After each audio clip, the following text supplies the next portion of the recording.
So, I'm on Tiermaker. You won't be able to see like any of the stuff over here, but we're on Tiermaker. We have the best hard rock and metal bands, over 200 plus. So the entire things, thing about it is like the ranking system. This is like iconic, amazing, great, good, okay, awful, and don't know. But I have the pictures here with me, so you'll be able to see them.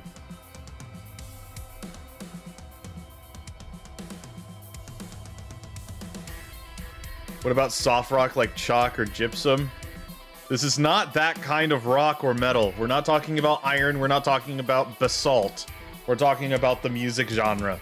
I know what you're talking about, but we're talking about the music genre.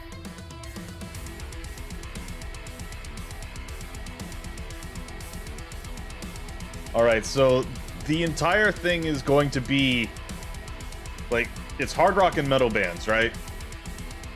So we have a bunch of different bands that fall under different, various different, metal genres. So this is going to take a while. And I have water with me, and I'm going to be grabbing more water in case I need to. Alright, so first up, we have Dark Tranquillity. I mainly know of the vocalist. Due to my time playing Metal Hellsinger, who sings most of the tracks in that game. But I unfortunately do not know the band itself. So it's gonna have to go into the don't know category. At the Gates, though. At the Gates is something that I definitely know about. And I played a song from their first record a few days ago, if not a week or so. But they are a Swedish death metal band from around Gothenburg. I'm hiccuping because I've finished eating. I was trying not to like eat too fast, but I guess that was probably like kind of like a burp hiccup. I don't even have the ability to burp, man. I don't have the ability. Like, I can, it's just I don't have the ability to burp on command. That kind of thing. But At the Gates, a lot of their songs I would consider riff salad. Because a lot of the riffs that they have, like a lot of the songs that they have like 3 or 4 different riff ideas all in one song. So I would suggest, like, even though they are, I would consider them better than other, like, melodic death metal bands. They are, I would say they are great. They're not amazing, they're not iconic, but I would say they are great. And it's going to be, like, the tier list is going to be, like, no order. It's just, this band goes in this tier. So if I like put Fear Factory up here, they're just in the great tier. There's no like, oh, this is better than this band. Gothenburg, Goth Castle, nice city to come from a metal band. Well, there's 2 different styles of Swedish death metal. There's Stockholm and there's Gothenburg. Gothenburg tends to be more melodic, whereas Stockholm tends to be more raw and aggressive. Alright, so it looks like this next one is going to be Crystal Lake. They are a Japanese metalcore band. That's pretty much all I know about them. I haven't heard any of their music, so I'm gonna have to put them into the don't know category. Alright, so the next up is The Haunted. This is one of Ola England's bands. We watch a lot of Ola England on this channel. I love his content. I love his guitars. I have 2 of them, and I play both of them. Well, I play one more than the other, especially recently.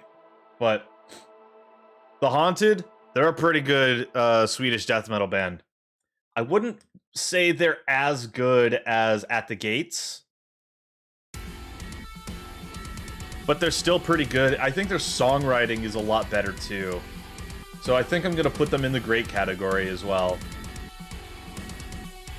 Okay, Mudvayne. Mudvayne, this is a new metal band. You know Mudvayne, right? It's the band where the burr dang meme comes from, like burr dang.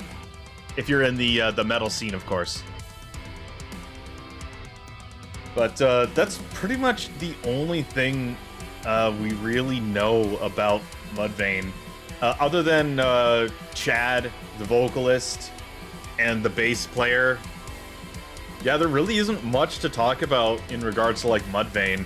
They have a really talented bass player and drummer.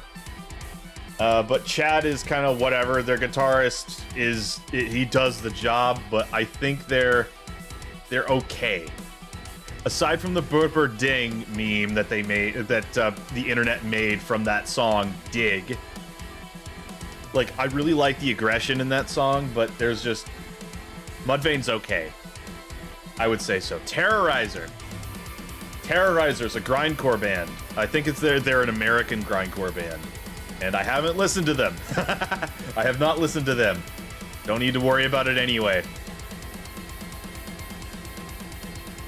Don't need to worry about it anyway. So, the next band, 6 Feet Under. This is the band that Chris Barnes decided to form after leaving Cannibal Corpse in the late 90s. Early 6 Feet Under is great. Modern 6 Feet Under is god-awful. And the only album that I really like of theirs is the one with Ola England on it. Because the one album that Ola England has starred in it was... I actually have it. It's the only 6 Feet Under album that I have. Let me try and find it.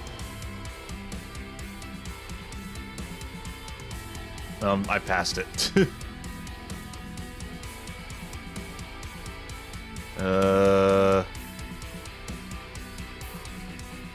And I passed it again. Man, I thought I had it.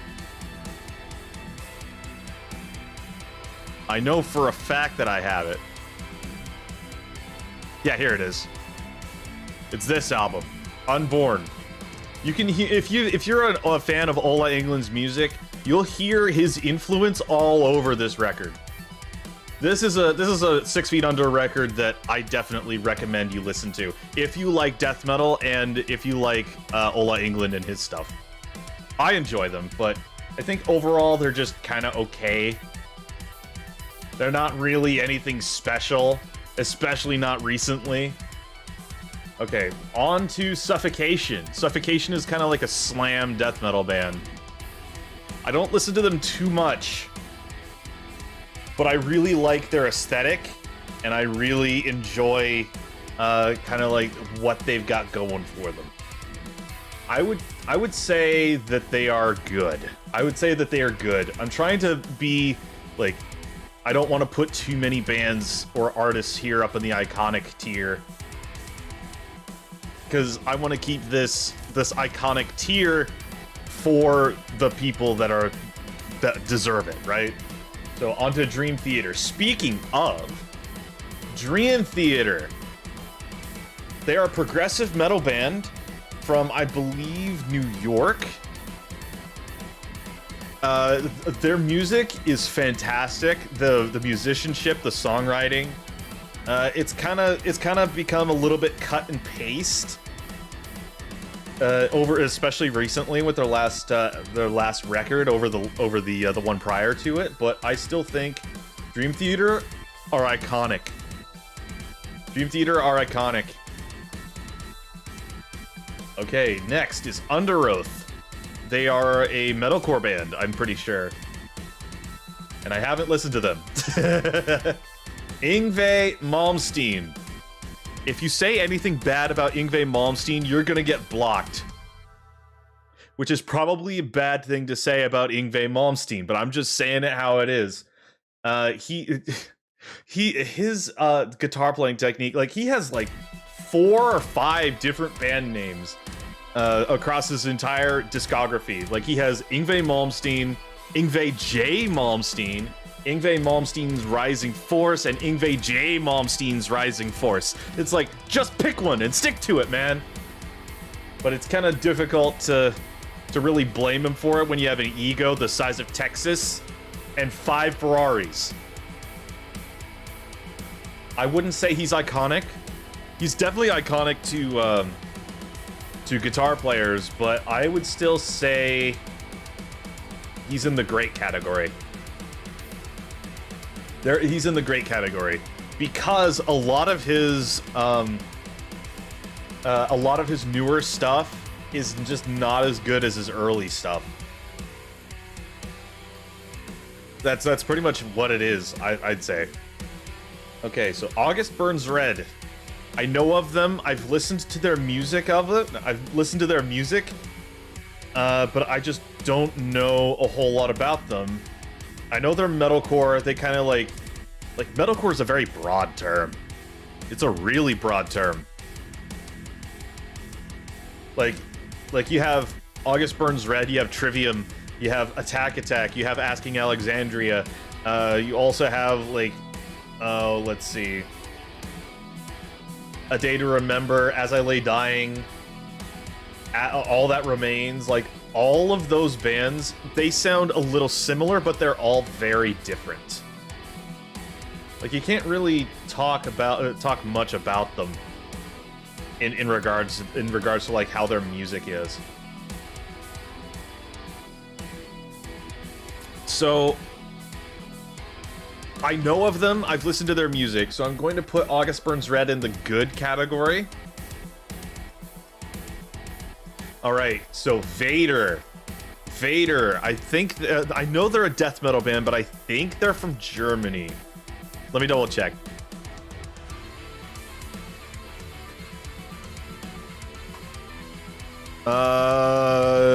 Close. It was Poland. It was Poland. So it was Poland. All right. I only know of the style of Vader where they have like really slow guitars, but the drums are just going ham. Like the guitars are just chugging like chun chun chun chun chun, and then the bass is just like that's where I hear it from. That's like, to me, that's the Vader sound. But I don't listen to their music. I haven't really seen any of their albums or listened to their albums before. So like, I have to put them in the don't know category because I haven't heard much of their music. On a different note, Misfits. I have listened to Misfits before. The songwriting, so in regards to like the Misfits, which is like, I know there's a lot of Misfits fans in the VTuber community. I honestly don't really care for them too much, but this is not about a like ranking bands from like or dislike. I guess like it kind of is. But I haven't really seen any bands that are like truly awful. But Misfits, I'd say, like, I like the horror punk aesthetic. I really do. I enjoy the songs, but it's the same chord progression all the time. So I would say Misfits are okay. And I think that's fair. Valtjarta, they're supposedly a gent band, but they are also Thal, which is like a subgenre of a subgenre of a subgenre of gent. Like, it's super low-tuned guitars, and everything sounds eerie and off. I guess I'm a bit more of an optimist when it comes to, like, music and stuff, because, like, I love when bands do stuff like this, but it's also, in a lot of ways, just not that great. when they're putting in like 5 or 6 different riff ideas in one song.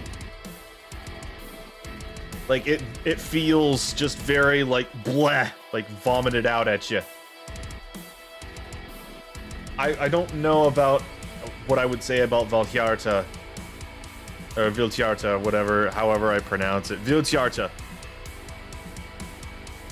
That is something that I should definitely look into. Like, all the bands that I list and don't know, I should listen to. At least an album. An album's worth. Alright, Static X. Static X, my favorite industrial metal band. My favorite industrial metal band. Over Rammstein, over Ministry. I really enjoy Static X, because it's like evil disco, kind of. I'm not even a fan of disco music. I just really like Static X because they write simple stuff. Wayne Static and Koichi, they wrote very simple stuff, and it worked really well. So I would say they are not iconic, they're not amazing. I would say they're great. I would say they're great. All right, so the next one, Lorna Shore. Lorna Shore. They've spiked in popularity recently with the new vocalist and especially the new bassist that they got, who was a drummer who learned bass specifically to be the bassist in Lorna Shore. How awesome is that?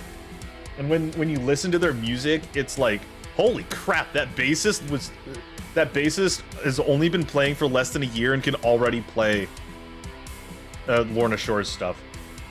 They're not iconic. I wouldn't say that they're at that status yet, but for a deathcore band, I would say that they are amazing. I love their current lineup, dude. The guitarists are fantastic. The bassist is really talented. The drummer, oh my god, the entire band. Will Ramos is like, he just seems like a chill and fun dude to talk to and be around. I really like modern Lorna Shore for that aspect. Lorna Shore, amazing. I would say amazing. I Declare War. The band. Nice. Nice. Thank you, Ren. Thank you, and welcome to stream. As you could possibly guess, we're ranking metal bands. We're ranking metal bands today. So I Declare War. It's another deathcore band that I haven't listened to. Don't know / haven't listened to. There we go.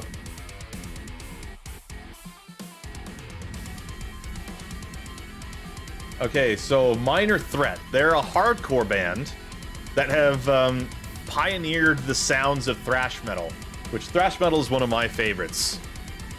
One of my favorite subgenres of heavy metal. Minor Threat is definitely a band that kind of like also made the crowd move, that was almost like proto mosh pitting. Prototype mosh pitting. That's pretty much what I can summarize Minor Threat as being. Again, song structure, not great at times, but I would say Minor Threat is good. I would say Minor Threat's good because I like their aggression. I like the whole vibe that they give off from what I know about them. I don't know anything about their politics or whatever, but the only thing I know about Minor Threat is that they've done stuff in regard, like they've pioneered what thrash metal became. That's my context on Minor Threat. I haven't listened to their music, which could honestly mean that they go down here, but I've already put 7 bands down here, so I'm putting them here. Evanescence. Evanescence. I only know of Bring Me to Life, and whoever has heard music and not heard Bring Me to Life. Who hasn't heard Bring Me to Life at this point? Especially the goofy version. I love the goofy version. It's really silly. But I think overall, Evanescence's music is just okay. It's alright. I don't really care for it. I like the melody to it. The songwriting and structure is pretty good. But I don't listen to them enough to like warrant anything. they definitely don't belong in Iconic just for one thing. Just for one meme, no. Dream Theater belongs in Iconic because they wrote some pretty badass stuff. Like Dance of Eternity, they wrote, what was it? Oh man, why am I forgetting that? Don't I have... I mean, I have iTunes open, I can just look it up.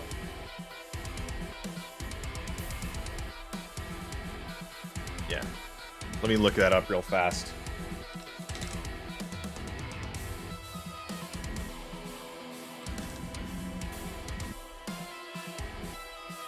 I have iTunes open, just let me do this real fast.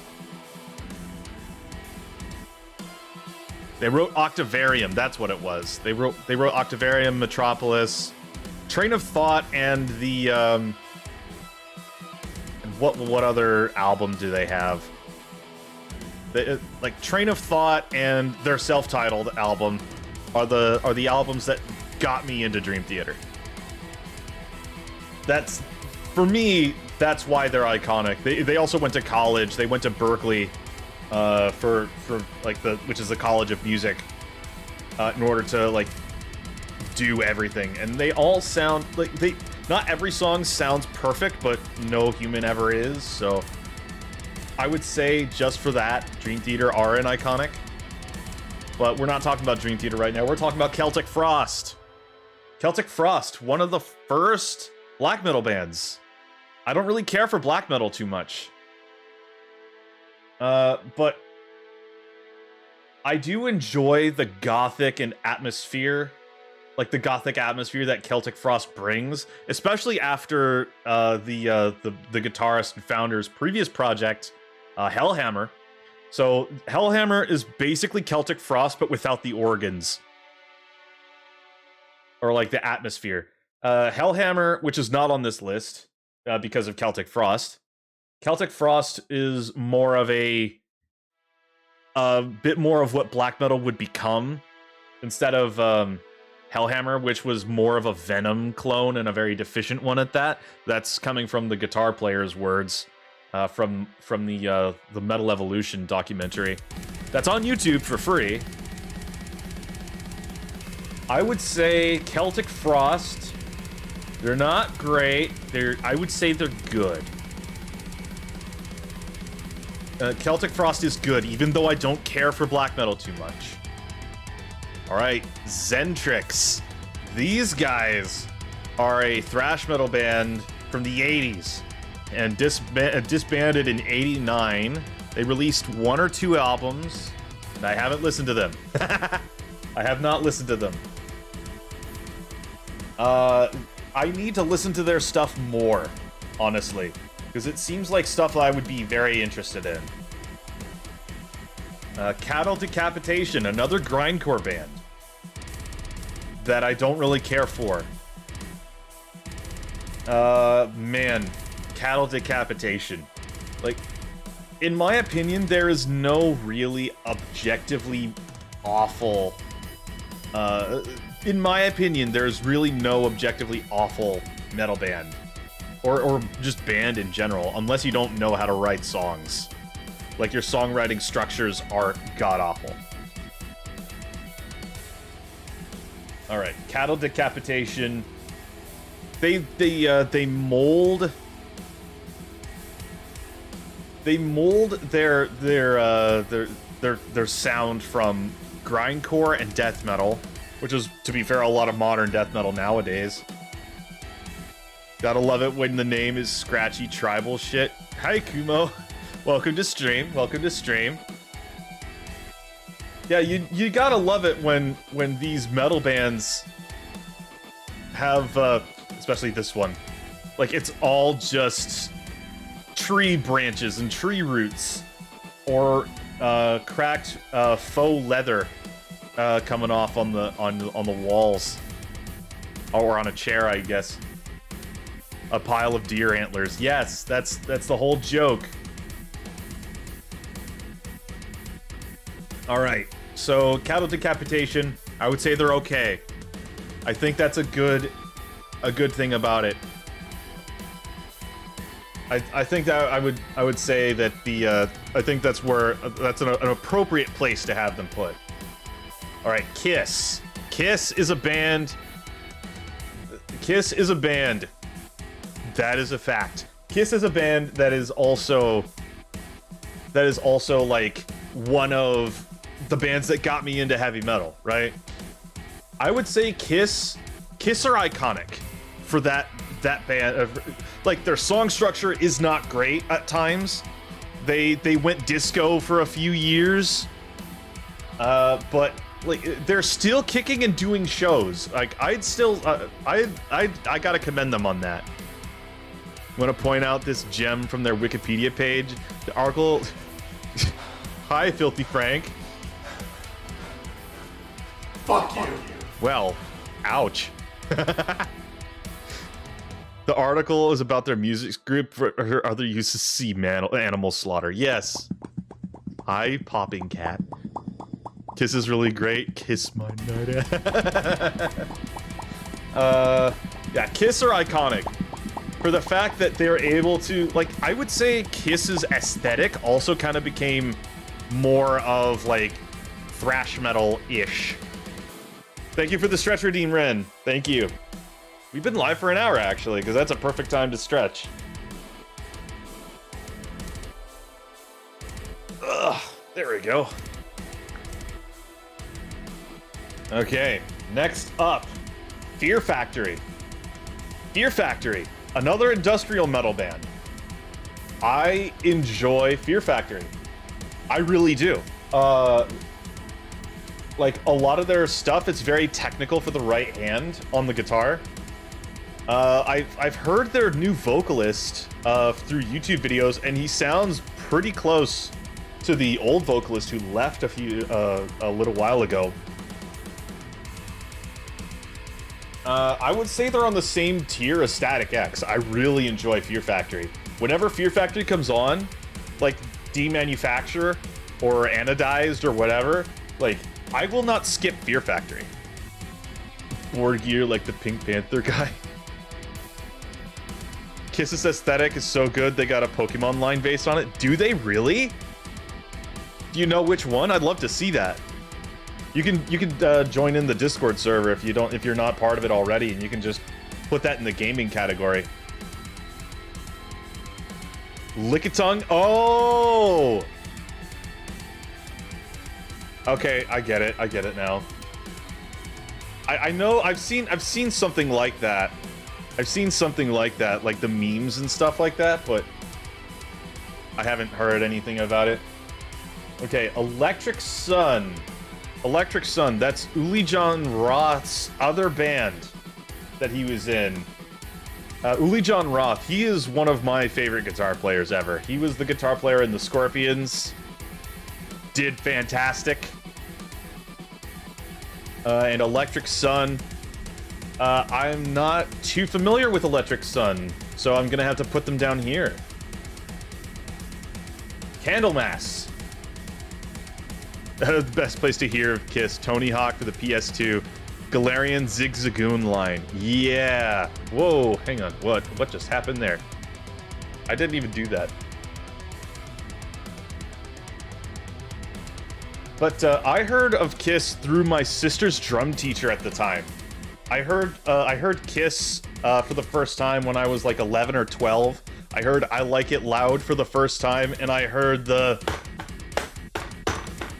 like Peter Criss just smacking on the drums. Or I would assume it's Peter Criss, the drummer that did I Like It Loud or wrote it or recorded it. Like, I heard the boom, boom, ga, boom, boom, boom, ga. And I was blown away. I just never heard drums like that before. And then I heard Metallica swiftly after, and okay, I heard, I loved it. As soon as I heard Enter Sandman for the first time, it's like, okay, I need to know more about this type of music. I want more. What do you think of bands that evolve are completely different? I don't know why the mask thing, but Static X has evolved its mascot. If it ever had to, if it ever had one and they wore masks. Well, the whole point of Static X's current aesthetic now is that Wayne Static is dead. He passed away like in the early 2010s or something like that, early mid 2010s, and the band was on poor terms. So when the band got back together, the original lineup, they got Edsel Dope of the band Dope, who we'll get to in a minute down here. Edsel Dope, the vocalist of the band Dope, he sounds a lot like Wayne Static. So they got him, and they had him take on the aesthetic of Wayne Static. So like the hair and stuff like that. So Edsel Dope donned the persona of Zero, spelled with an X, of course. And it could be misconstrued for the fact that what's the word I'm looking for? That Static X, that the guys in Static X are trying to cash in for one last hurrah on that project. I know that the bassist for Static X is also the bassist in Fear Factory, funny enough, which is probably why another reason why I like Fear Factory a lot. But I like Static X for their songwriting. It's very simple, and you only need like 2 or 3 riff ideas at most. At most, 2 or 3 riff ideas to make a good song. And Static X did it while also being simple. Fear Factory also does the similar thing.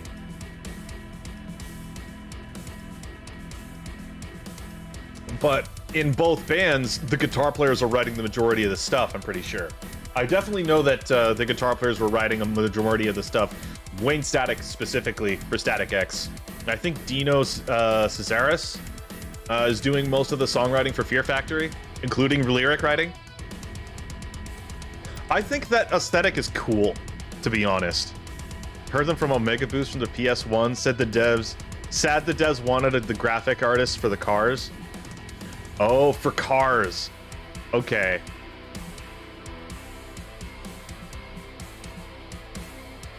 I haven't really seen anything like that, to be honest with you guys. But we're getting a little bit sidetracked. I just really like industrial metal, but by the sounds of it, I'm really liking industrial metal. Candlemass, they're a doom metal band. Oh, it's a hardcore mech game. Okay, I get it. So like before that, Static X only really had a logo, and their mascot was Wayne Static, and then from that point, they got Edsel Dope to take on Wayne Static's like likeness and put a mask on him, and took the name of Zero and made the band made that character into the mascot, who then performs on stage with them. I think it's cool. I think it's cool, but it does seem a little bit disingenuous. It seems a little bit ingenuine to have a band that ended on poor terms be said to be saying like this is a tribute for our friend Wayne Static. It might be the fact that ads. All right, hang on. No, not ads. You gotta hate ads. Let me gift you a sub. Why not?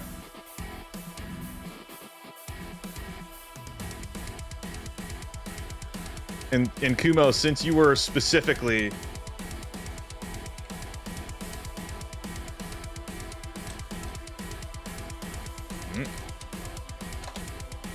here we go. Hopefully this is the right one.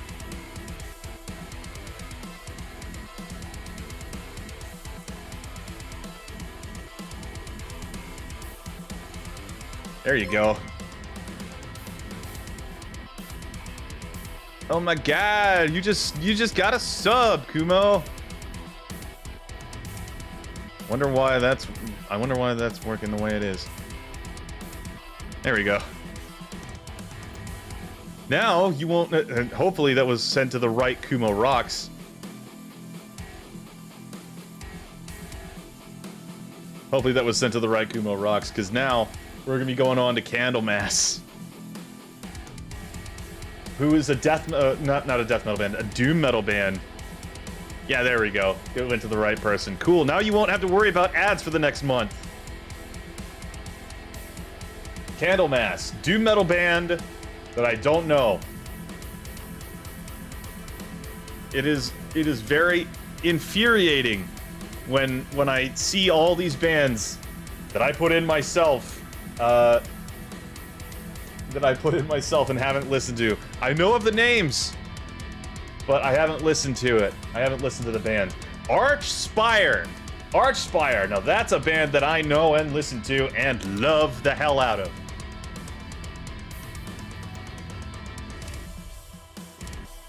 When you posted "I'm with stupid" comment, they had that doll and another for "I'm with stupid." Oh, the video.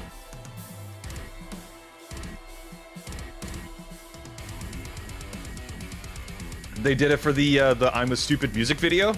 I don't remember that. Okay, I don't remember that.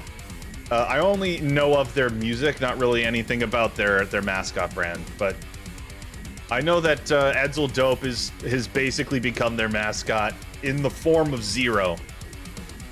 Like, they got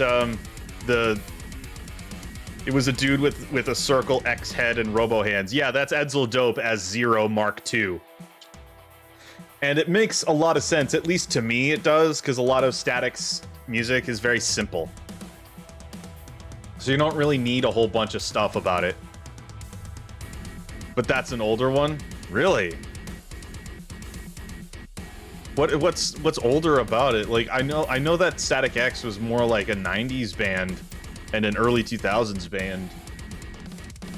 But man, all right, Archspire.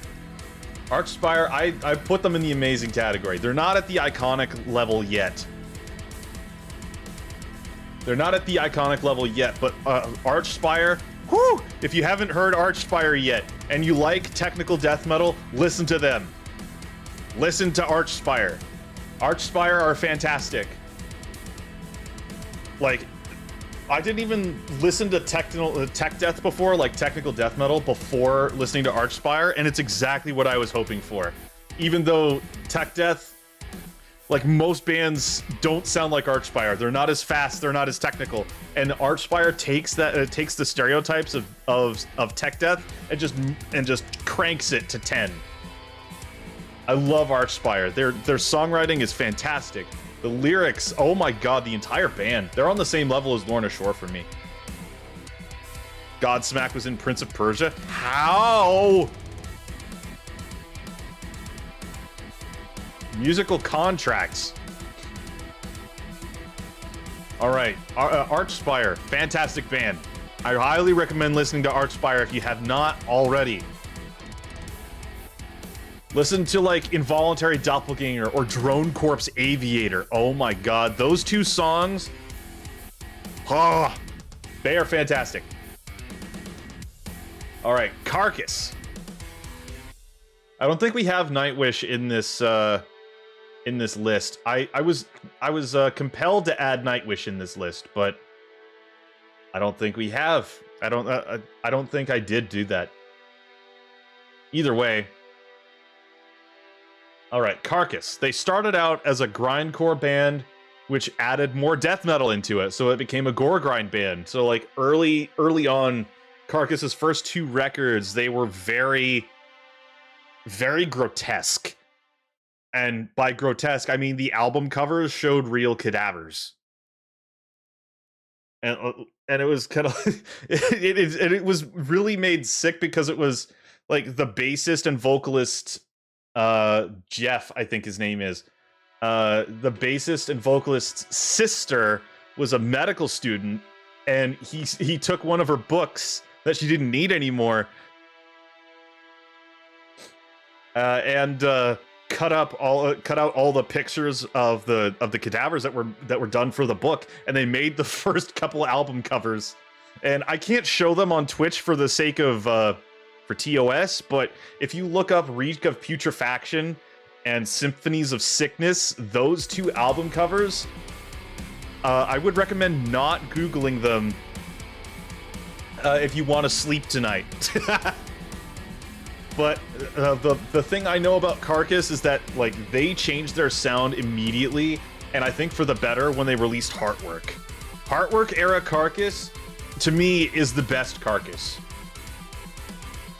And they've kind of stayed melodic death metal, like, throughout their entire career after they released Heartwork. And and funny enough, Carcass changed their sound because they thought grindcore was too easily copied, but now there's a ton of melodic death metal bands that sound a lot like Carcass and Heartwork. So they're just kind of sticking with what they have. I really like Carcass, especially after Heartwork. So I would say Carcass is up there. Carcass is amazing. Listen to Carcass. Listen to them. They're a fantastic band. Violence. Violence. Another thrash band, actually. Who has actually been re-emerging now at this point. They have a few new songs coming out. I haven't listened to them, which means I have to put them here. Like Violence, that was Phil Demmel's first band before, first known band, at least to me, before joining Machine Head in the late 80s, early 90s. And we'll get to Machine Head. They are in this list. But after the burial, I know of them. I would say their songwriting is pretty good. Their composition is good. The tone is pretty decent. I would put them at good. Definitely good. Rage Against the Machine. Now, this is a hot take. I don't like Rage Against the Machine. So this is the first band that go in the awful category. It's like, I don't really like Rage Against the Machine as much as I like these guys. So objectively, I'm going to put them here. This could be fun for you, but bad covers, but good songs and vice versa. Misfits has a song, but I swear it was edited for the King's Acid Trip YTP. That may not be your thing, but it sounds good in the video. I don't doubt you. On that.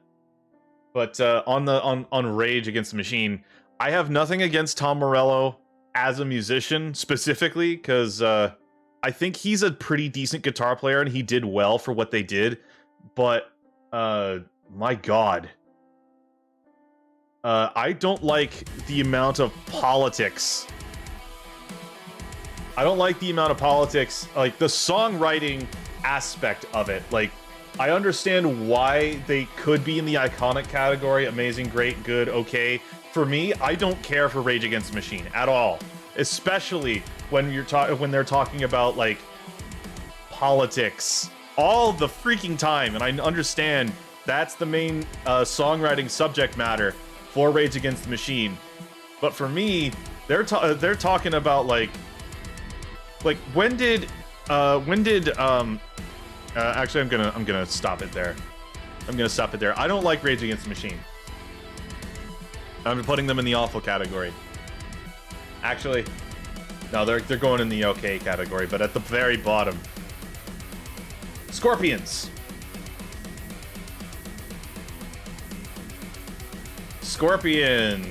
I would say Scorpions are iconic.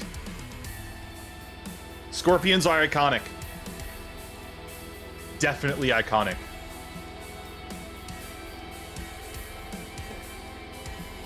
All right. The main reason why I call them iconic, mainly for one song, but it's "Rock You Like a Hurricane." That was one of the first songs I ever listened to from Scorpions. It's probably one of the songs that Scorpions, like, it was one of their most popular songs they've ever done. Uli John Roth was in Scorpions, as I've said before. But man, I really enjoy Scorpions. Like, I won't listen to them personally as like like a band that I won't skip, but I really do like some of their songs because of Uli Jon Roth's solos. Would you say early bands all sound kind of mellow? That is definitely the case. There was not as many virtuosic guitarists, or aggressiveness in the same way as it is today versus in the 60s, 70s, and 80s. I think the overall aggression really ramped up in the 60s and 70s, and it really spiked in the 80s with like Slayer and Death and Possessed and stuff like that. And it really went up even further with death metal bands like Cannibal Corpse and Death Again, Suffocation, 6 Feet Under, early on. And then black metal, that was also aggressive in its own way. But also, like, I don't really know a whole lot of bands that have gotten even more aggressive than that. Like, there's deathcore, but I think overall, like, the aggression in itself, it spiked in the 80s and 90s, and it hasn't really gone anywhere. It's kind of like, it feels like it's stagnated a little bit. For me, it's less about pure-blooded aggression and more about composition and songwriting. And on that subject, Ozzy Osbourne. Ozzy Osbourne. I have Black Sabbath in here too, but Ozzy Osbourne is kind of like his own separate thing. And he recently retired from touring as well, so I will never be able to see Ozzy live ever again. I saw Black Sabbath live on their last tour in Ozfest 2016, I believe it was. Ozfest Meets Knotfest 2016. I wouldn't say Ozzy is specifically iconic. He definitely is, but his band... man. I'm putting him iconic. Screw it. We'll do it. Because there's really no other place for him to go. Oh, I wanted to put Gwar in here, but I didn't do that. I don't know why I didn't do it, but I just didn't. I should have put Gwar in this list.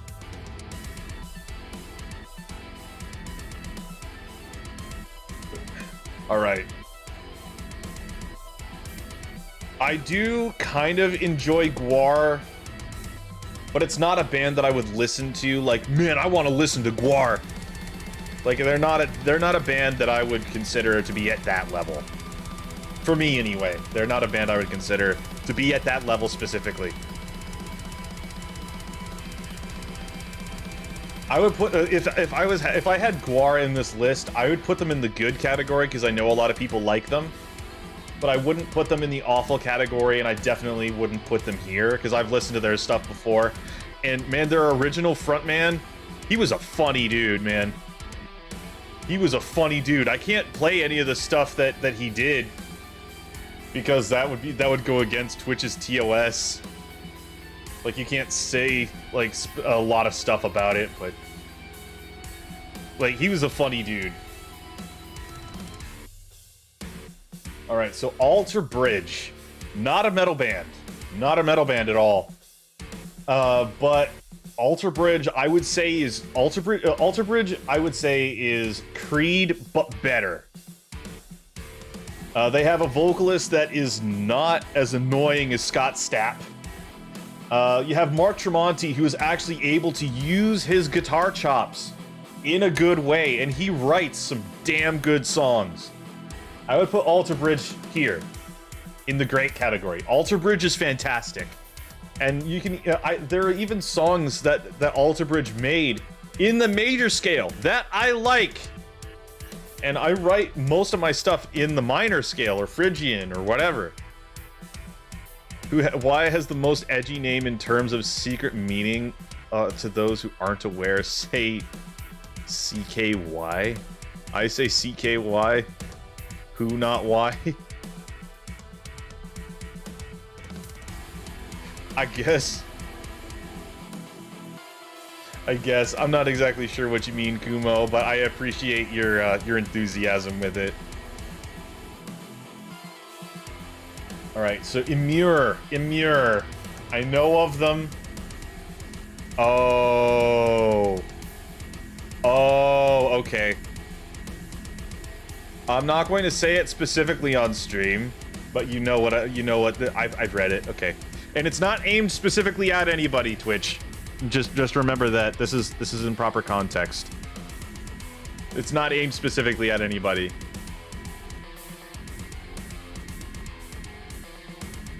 All right, so Emir, I haven't listened to Emir.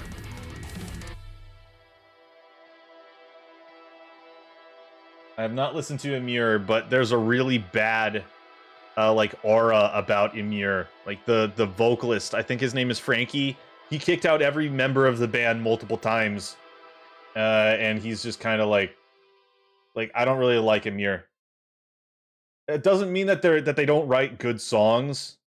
Yeah, I'll just put them in here because I haven't listened to their music. Deicide. Deicide. I think Deicide is cringe. I think Deicide is cringe. I don't doubt that they write good songs, but I think Deicide is going in here. Glenn Benton, why would you decide to burn an inverted cross into your forehead? That is cringe. I don't care if you hate Christianity or whatever religion you claim to believe in. That is cringe. Believing in Satan is cringe. Believing in yourself, that is also cringe. Don't like it. No. That is a band that I will firmly say go in the awful category. I don't care about it.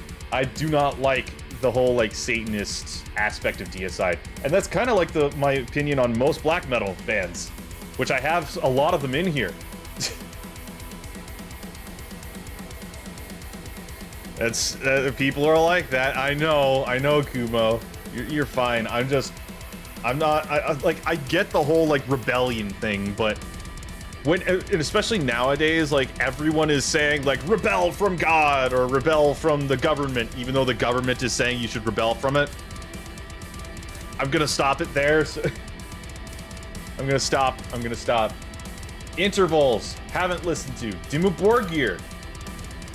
They're a black metal band. The one of the first black metal bands on this list, actually, and we still have a ton of stuff to go.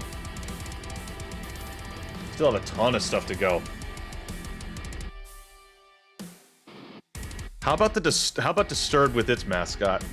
I'm not very knowledgeable on Disturbed's mascot, but I have Disturbed in this list, and I have listened to their music before, and I've seen Disturbed live before.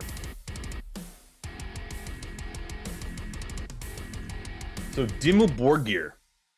Dimmu Borgir. I like their aesthetic.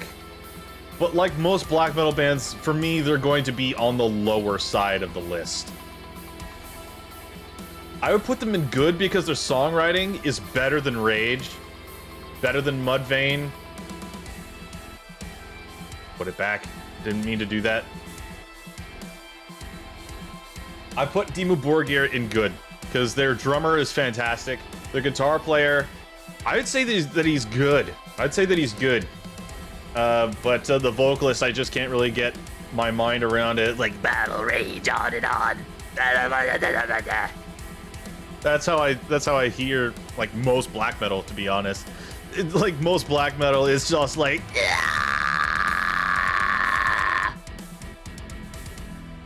it's just not the good kind. It's not good. To me, it's not good. But Breaking Benjamin. I would say Breaking Benjamin is on the same realm as Alter Bridge. Screamo metal. We'll get to Screamo in a little bit.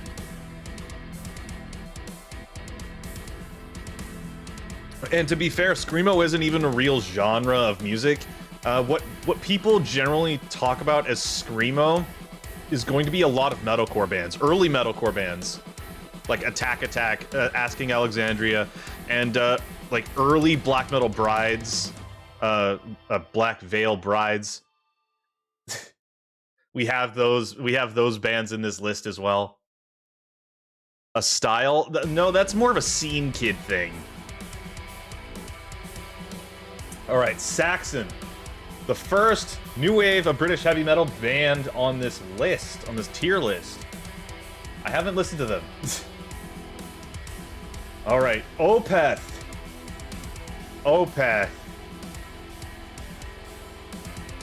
Guys, can I talk to you how much chat, can I talk to you how much I like Opeth? I love Opeth. This is different, but Animusic animated is pretty cool. I do enjoy Animusic. I actually have the first record of Animusic, and I think there was a second one being made, but it doesn't matter. Opeth. Opeth are my favorite progressive death metal band. They're my favorite progressive metal band in general. Like, they're also, I think they're from Stockholm. Don't quote me on that. They are a Swedish metal band. I wouldn't say they're iconic. They are my favorite prog metal band of all time. Above Dream Theater, but for this list, I'm gonna say they're amazing. Loudmouth is another great. I don't doubt it. Okay, Ice Nine Kills, a metalcore band. They talk about horror movies a lot. A lot of their music videos revolve around horror movies like Child's Play, Friday the 13th, Saw. I don't listen to their music. Iced Earth. Oh boy, the Iced Earth is going to be a loaded question. But I haven't listened to their music. I mean, I have. I just haven't listened to them in the last 10 years. Okay, Slayer. Here's a hot take. I don't like Slayer too much. For someone who likes metal and is a pretty good metalhead, and someone who is a metalhead and loves like aggressive music, I don't like Slayer. I don't.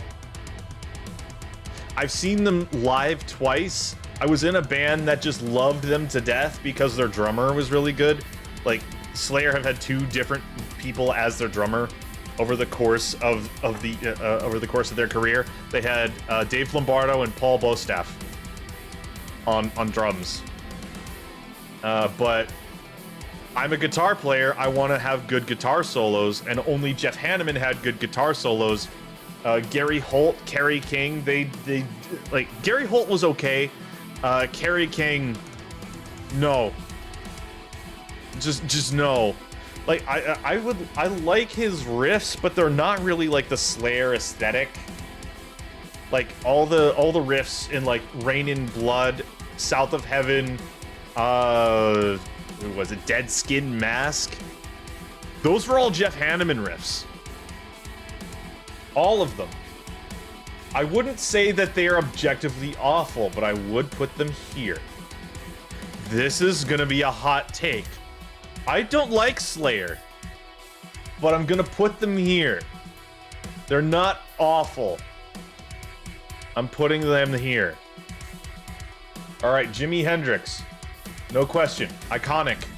You can't talk about everything else here and not talk about Jimi Hendrix.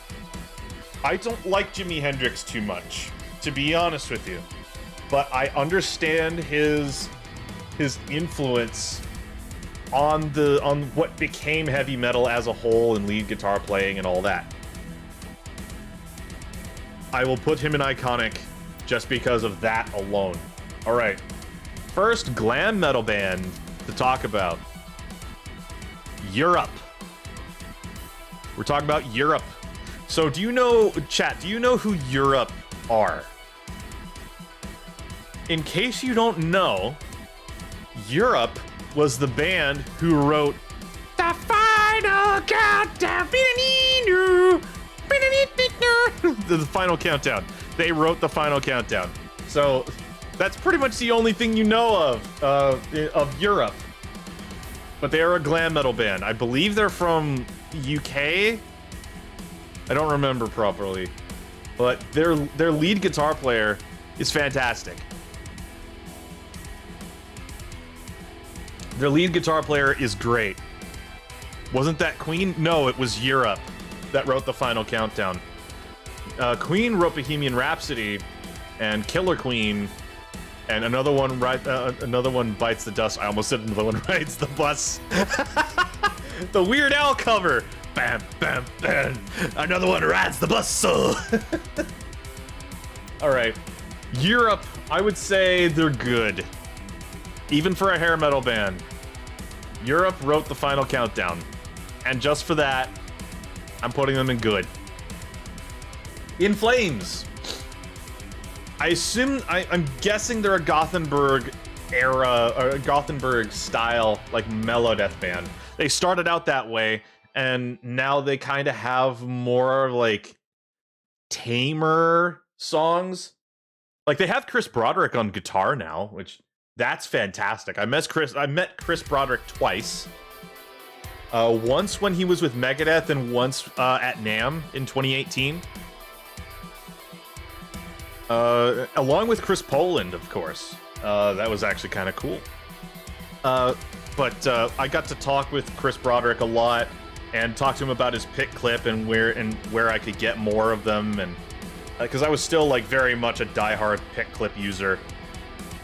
Now, not so much because I knew that they were going out of production. But if Chris Broderick were to ever make those pick clips again, I'll gladly try one out. Because I really do like the fact that I can just play constantly and not have to worry about dropping my pick ever. Alright, so In Flames, they had a more raw sound earlier on in their discography. But as they've gotten older, and there's no original members left in Flames now, by the way. But as In Flames evolved as a band, they got softer. That's not a bad thing. It means they're more palatable now, and you can go back and listen to their older stuff, and you can hear that, wow, they were a much more aggressive band than before. They sound a bit more like a Swedish version of Alter Bridge and Breaking Benjamin to me. Modern In Flames. Early In Flames sound very much like At the Gates and bands like that. Alright, here's another good one. Testament.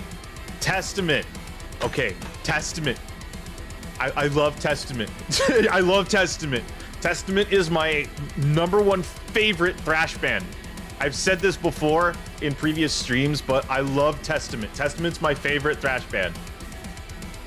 Outside of the big four, they are my favorite. I've only seen them once live with Slayer, Lamb of God, Behemoth, and Anthrax. I would say Testament, they're all the way up here. They're up in amazing. They're not iconic. They're not iconic. They can't be, because they're not Metallica or Megadeth. But Testament, to me, Eric Peterson and Alex Skolnick's riffs and Chuck Billy's vocals. My God. Those, like, Testament riffs, they're like some of the coolest sounding riffs ever. I love Testament. Like, listening to, what was it? The New Order, their second album, The New Order, and even their first record, which was First Strike But Deadly or whatever it was. I really enjoy Testament. I love Testament to death. I want to see them more. I got to meet Alex Skolnick twice in 2 days and got to see Testament live once. I want to see them live again, but I just don't know.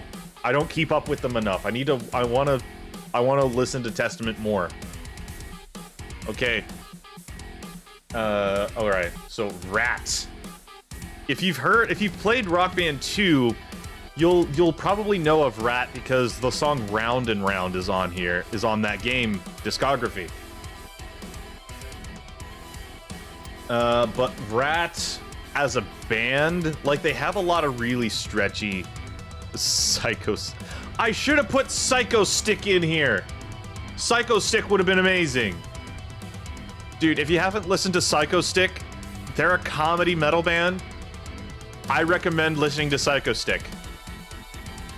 Like, if you haven't heard the song Because Boobs, like, Because Boobs is a fantastic Psycho Stick song because of how ridiculous it is. I love it.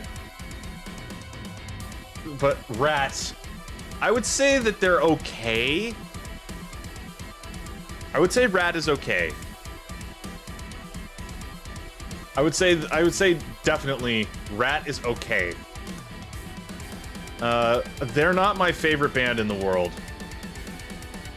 And that's mainly due to the fact that they're a glam band, and I'm not really that big of a glam metal kind of guy. I think this is Gorgoroth, this next one. Let me look this up real fast. I'm pretty sure that's Gorgoroth. Yeah, that's Gorgoroth. Black metal band. I'm putting Gorgoroth in the awful tier. I don't like Gorgoroth. I don't. And it's not just for the fact that they're a black metal band, it's for the fact that they promote terrorism. Church burnings. Arson, I guess. Arson, yeah. They promote arson. Burning of churches? Nah. I don't care who you are, but people should have the freedom to worship in whoever they want and not be persecuted for it. And Gorgoroth definitely promotes the burning of churches. The vocalist specifically. Next band, Oh Sleeper. One of my friends in real life recommended me to one of their records. They're not awful. I would say they're okay, if anything. They are, he told me that they were a Christian band, but that doesn't really mean anything. Like, all the band members are Christian, and they write songs that are about Christianity. I find it very interesting that two black metal bands were sandwiched between this Christian band.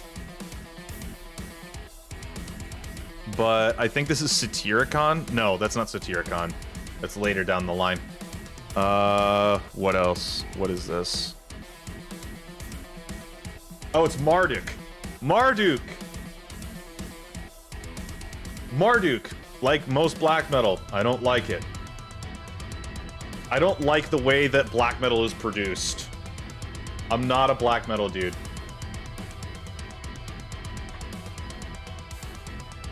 Alright, so next up, Miss May I. Miss May I, it's a metalcore band. But do we want... Yeah, Miss May I, they're not really my thing. I don't really like the very high-pitched vocals that can come from them. It's a little nasally, not really my thing, even though I'm a huge Megadeth fan. I put Miss May I in the okay category. Alright, Symphony X, power metal. Power metal, oh boy. I should have put Mr. Big in here too, but that's not a Paul Gilbert band. Either way, Symphony X, really good. Really, really good. I put them in the great category. Just because they have really good songs, the guitar writing is really good. And yeah, that's pretty much it. Like, there's nothing really much I can say about Symphony X other than, like, yeah, they're good. They good. Deftones, a new metal band. I think I've covered, yeah, other new metal bands. Here we go. Deftones. We were talking about Stephen Carpenter earlier in the stream, too. We were talking about Stephen Carpenter earlier. Deftones, I don't really care for their music, but I would still say they are good. They're good. Like, they write some pretty decent stuff. Especially their earlier stuff. The earlier stuff is the stuff I prefer. Like the first couple records. Like White Pony. I think White Pony is on their earlier stuff. I don't know. Like, I like their song I'm Bored. And I do like the White Pony record. Some of the songs on the White Pony record, but okay, this is a band that you probably won't know. This band is a folk metal band from Switzerland. Elevati. They are fantastic. I love their music. I could listen to their last record, Ategnatos, I'm pretty sure is what it's called, for hours and hours and hours and not get tired of it. I love Elevati, which means I'm gonna put them up here. I love this band. You should listen to Eleveiti as well. It's spelled Eluveitie. Eleveiti. And I had to learn how to properly pronounce it from the vocalist, the male vocalist. And I I would have never have guessed. I would never have guessed how to pronounce that without looking it up and finding a video and saying like, how is this pronounced? Oh, it's pronounced Eleveiti. It's not Elveiti or Eluveitie or Eluvetti or whatever. It's Eleveiti. It's really good. They're a really good band. I highly recommend you listen to them. Even if you don't listen to folk metal or don't like it too much, I recommend Eleveiti. All right, Twisted Sister. We're not gonna take it. Twisted Sister, D. Snyder, I'm pretty sure his name is. Twisted Sister. Of all the glam metal bands, I like Twisted Sister the most. I don't listen to them much, if at all. But I do think that Twisted Sister is iconic. I think Twisted Sister's iconic. Mainly because D. Snyder went up to Tipper Gore, and and this was like during the whole like the Dirty 30 or whatever in the 80s, and he went up to, in a government office dressed in like denim from head to toe, and his hair was massive. Tipper was expecting D. Snyder to be just like a simpleton, but D then laid out his argument against like banning music in a very sophisticated way. I like D. Snyder for that regard, like just defending music and the ability to make it and stuff like that. Like I really do. I really enjoy D. Snyder for that regard. And that is a political reason, but who cares?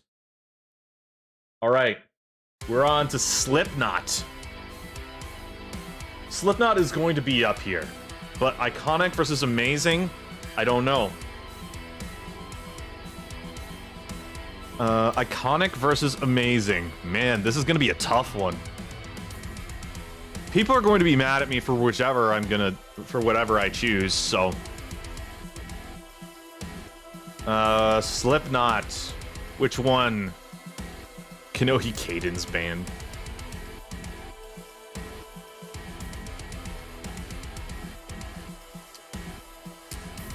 Craig Jones. Craig Jones. Nuparu Anika looked like Craig Jones from Slipknot with those freaking spikes coming out of his mask. Alright, so Slipknot. They started as a nu metal band. Actually, yeah, they believe it or not, they started out as a nu metal band, and they rapped a lot. They rapped a lot. Like Corey Taylor knew how to rap in the nu metal bands, and like, I really like their songs, but some of their lyric writing, it can be really, really weird. Like in Disasterpiece, the very first line in Disasterpiece, it's just like, why would you want to do that? But that's just me being nitpicky. I'm going to put them, for the sake and how big they are, I'm gonna put them in iconic. Because they're one of the biggest metal bands ever right now. Like, if you're gonna talk about like the most successful metal bands ever, I would put Metallica, Korn, Slipknot, and then a few others.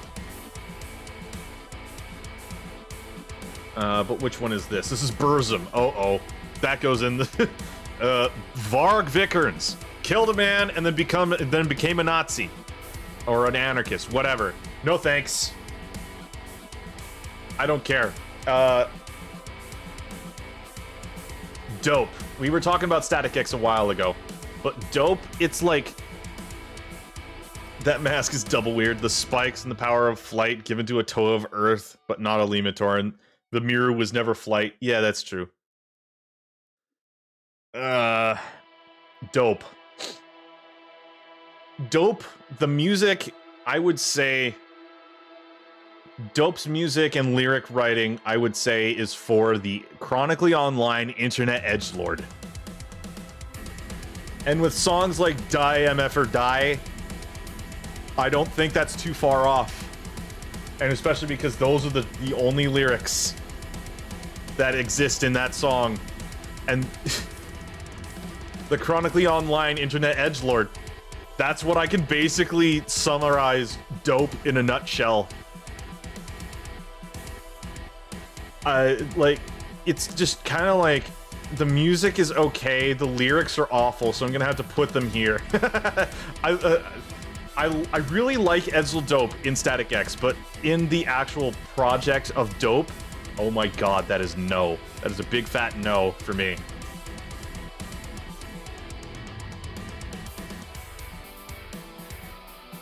Alright. A Day to Remember. Metalcore band. A Day to Remember. And others like Marilyn Manson think had his take. Yeah. Marilyn Manson, I would also kind of go in this route. And especially with like the allegations that Marilyn Manson had. He's in this list, but we'll get to it when we get to it. Alright? A Day to Remember. We went through a lot of bands. Spin You Around too, yeah. Went through a lot of bands. I haven't listened to A Day to Remember. I haven't listened to them. But I know of them, and that their music is kind of like the sissy metalcore. Like Attack Attack is, which is down here. Dead Kennedys, haven't listened to them. Tosca, that's Rabia Massad's band after he left. I think he left Dorje. Dorje's not in this list, but I think Tosca's a better project. And even still, I think Tosca's okay.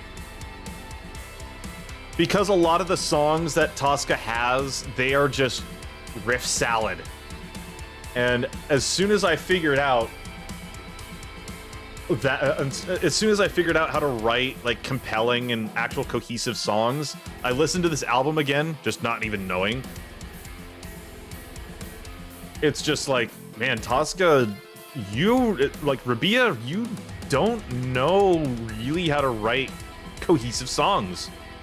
It's like, you hear one riff, and then another riff that's completely different. It's like, what? Hang on. Go back to the first riff. I want to hear the full song that went with that riff. And what? And then after you're done hearing that riff, it goes into another riff. Like, pick a song! Pick an idea, stick with it! Okay, maybe not, but I heard he had a surgery for his works. I think I heard something like that. I just haven't really been paying attention to Marilyn Manson. Sodom, thrash metal band. Sodom, I only have listened to a little bit of Sodom. I don't listen to them very often, and I haven't listened to them recently. But from what I remember, they're good. I think they're good. And a lot of thrash metal bands have the same like bad thing going for them. Like, they know how to write decent songs, but a lot of their songs end up being riff salad. And I had to, it sucks for me to say, but man, it just is true. And Forbidden, we were talking about Forbidden earlier because Forbidden is starting to make a reunion tour with Norman Skinner of Nevayan and Skinner. And I've talked with the guy before. He's also a mutual friend of mine. And that's kind of cool, just to see Forbidden like that, and then hearing Ola England talk about that. I haven't listened to Forbidden. Lamau Attack Attack. Yeah.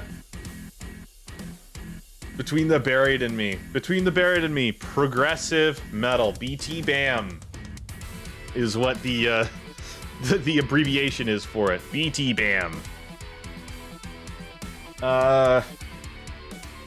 The music, I'd say, is pretty good. Great? I think I'd say so. The songs are... they're progressive-ish. Thought it was a joke in Kitty 0706 videos. I don't know who that is. I'm sorry. I don't know who that is. And feel free to elaborate, but I'm just gonna continue to go for it. Battlecross. Battlecross. Oh, Gmodder. Okay. Battlecross. Battlecross. They don't get enough love. I know they're a band that's on hiatus, but Battlecross does not get enough love. They're fantastic. Like, their vocalist follows my IRL Instagram account, which is privated. But their vocalist follows my IRL Instagram account. I think that's cool. And I got to meet some of them. Did I get to meet some of them? No, that was Alex Bent, who was part of Trivium at that point, not part of Battlecross. But Battlecross is still fantastic. Listen to their last album. I'll bring it up here, actually. I won't play any of it because of copyright, but Battlecross. Battlecross does not get enough love. Here it is. Rise to Power. Listen to this record. Listen to it. Listen to this record. Please. It's really good. It's really good. It's like thrash metal mixed with metalcore. It's like thrashcore. I wouldn't say that they're amazing. I would say Battlecross is great because they don't get enough love. Battlecross is amazing. You should listen to them. And when they get off of hiatus, buy a ticket. If they get off of hiatus, buy a ticket to one of their shows. They are great. Okay, next. Cacophony. Marty Friedman and Jason Becker. A project by Marty Friedman and Jason Becker. Oh, man. Oh, where do I put these guys? I love both of them as guitar players, but Cacophony is just not a great project. Like, the solos are great, but the songwriting is garbage. I think I might have to put them in the okay category. I love Marty Friedman and Jason Becker, but oh my god. I think just for the fact that Marty Friedman and Jason Becker are in the band, I might have to put them up in good. Oh, Lion did the Transformers theme? Which Transformers? Abath. The Meme Lord. The Meme Lord, Abath. One of the funniest faces that you can have. I'm still putting them in awful because I don't like black metal. Overkill. Overkill is next. All right, Overkill. Okay. I like Overkill. The vocals can get a little grating at times, but the way I'd like to summarize Overkill is Anthrax, but better. That's what I like to say about Overkill. It's Anthrax, but better. Like, if you like Anthrax, that's cool, but I like Overkill over Anthrax. They're both the East Coast thrash metal bands. 1986 Lion Transformers. Oh, okay. Makes sense. But Overkill, I think they're great. I think Overkill are great. Again, they have problems with songwriting, but so does Anthrax. So do most thrash bands. They have problems with making cohesive songs from one or two riff ideas. There's at least 3 or 4 in each one of their songs. I'd really enjoy Overkill. Their last record, I believe, was Armorist, if I'm remembering right. I have it. I'm pretty sure I passed it. Yeah, Overkill, White Devil Armory. The song Armorist. That was the song that they opened with in Ozfest 2016. Oh my god, I loved Overkill from that day forward. That band, it's like, it's Anthrax but better. I love it. I love it. All right, next up, Act of Defiance. Act of Defiance. This is Chris Broderick and Sean Drover's band after they got kicked out of Megadeth. After Megadeth released the travesty that was Super Collider, and no one listened to it. And Dave Mustaine blamed Chris Broderick and Sean Drover for the album being terrible, even though Dave Mustaine wrote most of the songs. Make it make sense. It doesn't, but we can try. Chris Broderick, if you know who he is, he doesn't really need an introduction. He's fantastic. He's a great guitar player. He's a really nice dude. And I talked with him a lot, and his story is great. Like, he learned how to play guitar through his friends in high school, or middle school, I think. But he was an Yngwie guy. He was an Yngwie guy. He was a jazz and classical guy. He loved Bach. He went to college for guitar in Denver. And he became one of the best guitar players in metal, I think. Modern metal. I think Active Defiance are great. Active Defiance is great. Alright, Alice Cooper. Alice Cooper. I would consider him hard rock, not metal. But that's generally speaking what most people say about Alice Cooper anyway. Alice Cooper, one of the godfathers of shock rock. And he's also the godfather of Dave Mustaine, while we're on the subject of Megadeth. Like, Dave Mustaine is a Lutheran. Alice Cooper is also a Christian, I think. I mean, he'd have to be, because I think they're both Lutherans. I know Dave Mustaine is for sure a Lutheran, but I'm not sure about Alice Cooper. They subscribe to I don't know. I'm getting sidetracked. Alice Cooper. I would say Alice Cooper is iconic. Just for how everything ended up, like all the shock rock stuff that paved the way for black metal, death metal, Slipknot, stuff like that. All right, another band that I highly recommend listening to, Alien Weaponry. My Bionicle fans in chat, you better listen up, because Alien Weaponry is fantastic. Alien Weaponry is a three-piece metal band that have Maori descendants. They've descended from Maori culture, and they have Maori ancestors. And they also sing their songs in Maori. They're from New Zealand. Naturally. But Maori metal. This is like listen to Alien Weaponry. Listen to Alien Weaponry. I recommend listening to Alien Weaponry. Like, their songwriting, it's not as good as some other bands. And a lot of the riffs they tend to stagger, they tend to stick onto for too long without varying it up a bit. For that reason, I would say Alien Weaponry is good. They're not great, they're good. Like, they have the ability to write cohesive songs, because what they write is very simple, but it's effective. But my biggest problem is they stick on a single riff for way too long. Like, the beginning to Kai Tangata is just that one riff in C sharp, and it's there for the first minute of the song, and they don't change it. They don't vary it up until the first verse, which is almost a minute into the song. I don't really like it too much. I don't really like that bit too much, but the riff itself is sick.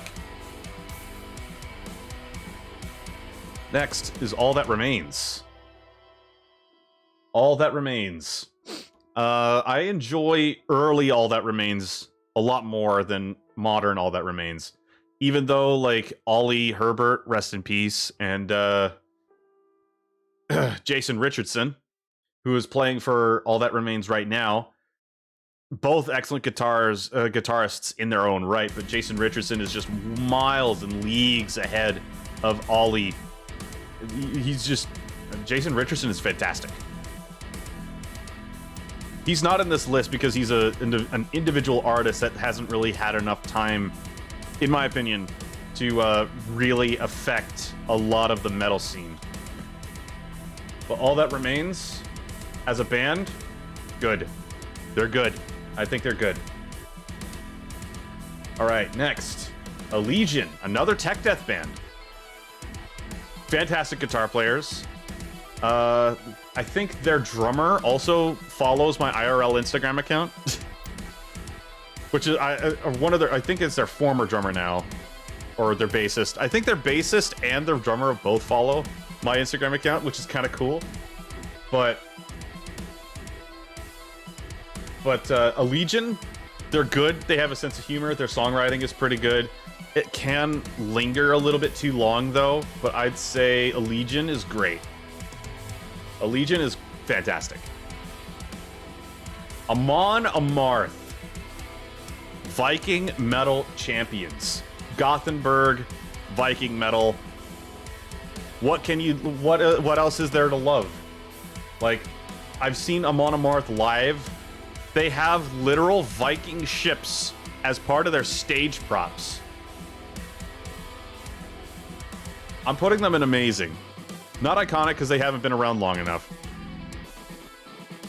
And I think their niche is not quite accessible for the majority of metal fans to get their hand around. Or to get their mind around. I misspoke. Which one is this? I want to make sure I get this correct.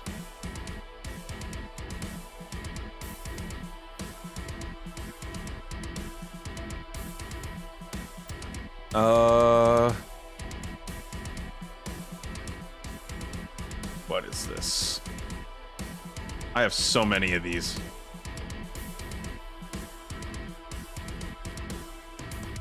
I want to make sure I get this right, too.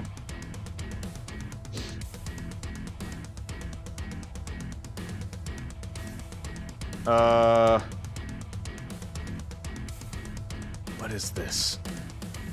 Animals as leaders. Okay. Animals as leaders. Gent band. I think this is the first gent band that we've got in this entire tier list. Tosin Abasi. Fantastic guitar player. Probably one of the best of our modern times. Animals as leaders. So we'll put animals as leaders in the amazing category. They're not iconic. They haven't been around long enough for that. They haven't done, like, they've done a lot of stuff that, like, Tosin developed a new picking technique for guitar. How amazing is that? Tosin developed a brand new picking technique, selective picking. And they've made, like, a ton of, like, progressive metal masterpieces, like Kafo and, what others? Man, like, Kafo was the first thing that comes to mind. NanoWeb, I'm pretty sure is what it's called. Oh, I'm way down in here. I'm just getting it real fast. The Woven Web. I was in the ballpark in another state, but it was close. The Woven Web. That's the other one I like a lot from them. Arch Enemy, Melodeath Masterminds, with Michael Lamont, again, who left Carcass to form Arch Enemy. Arch Enemy are fantastic. They're a female-fronted band. I think I like their other vocalists before Alyssa Whiteglows. Before Alyssa, but Alyssa still does the job. I would just prefer to not have veganism shoved in my face when I'm listening to Arch Enemy. I mean, in the grand scheme of things, like, the songs are not, but Jeff Loomis is also part of Arch Enemy now. And my throat is getting dry. I need more water. Water! I don't need it! Sandy, it's okay, Sandy, I don't need it.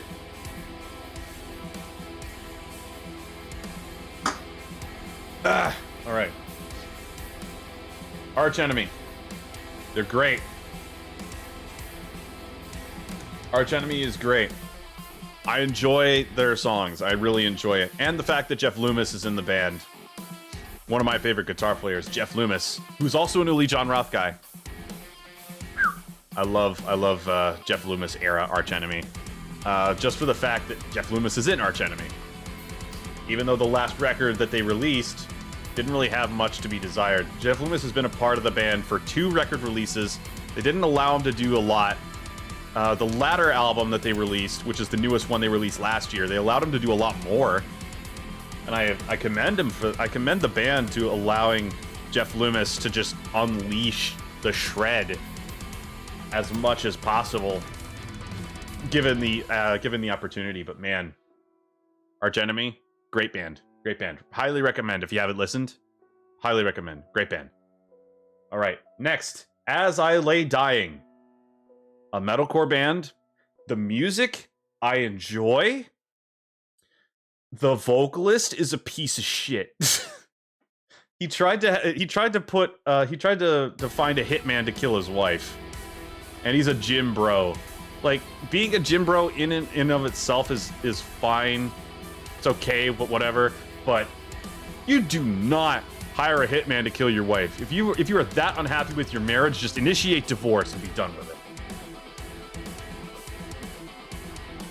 For that matter, As I Lay Dying as a band, like, listen, just judging by their music, I enjoy them, but they're not as good as some of the others up here. I put them in the good category. A lot of metalcore I'm gonna have to put in here. Other metalcore that I really like will be up here-ish. Like Asking Alexandria. This is like a quintessential metal band, a metalcore band. I'd put them in the okay category. This tier list is getting to be a little bit tiresome. Here we go. Small. Now you can still see everything. All right, next up, Attack Attack. They're bad. This is where the meme crabcore comes from. Attack Attack, at least early Attack Attack, with the black straightened hair, skinny jeans, and the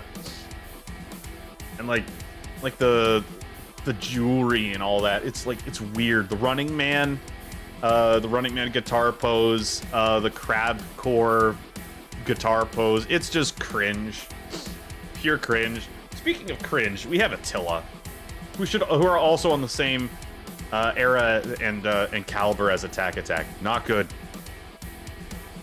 One of the first metalcore bands that got me into the aggressive music style, but they're not good. All right, back on to a bit more popular aggressive music. Autopsy. Autopsy. I haven't listened to Autopsy. But I do know that they're a death metal band, and I've seen some of their album covers before, and they are grotesque. They're a death metal band. They're going to be grotesque, but man, Autopsy.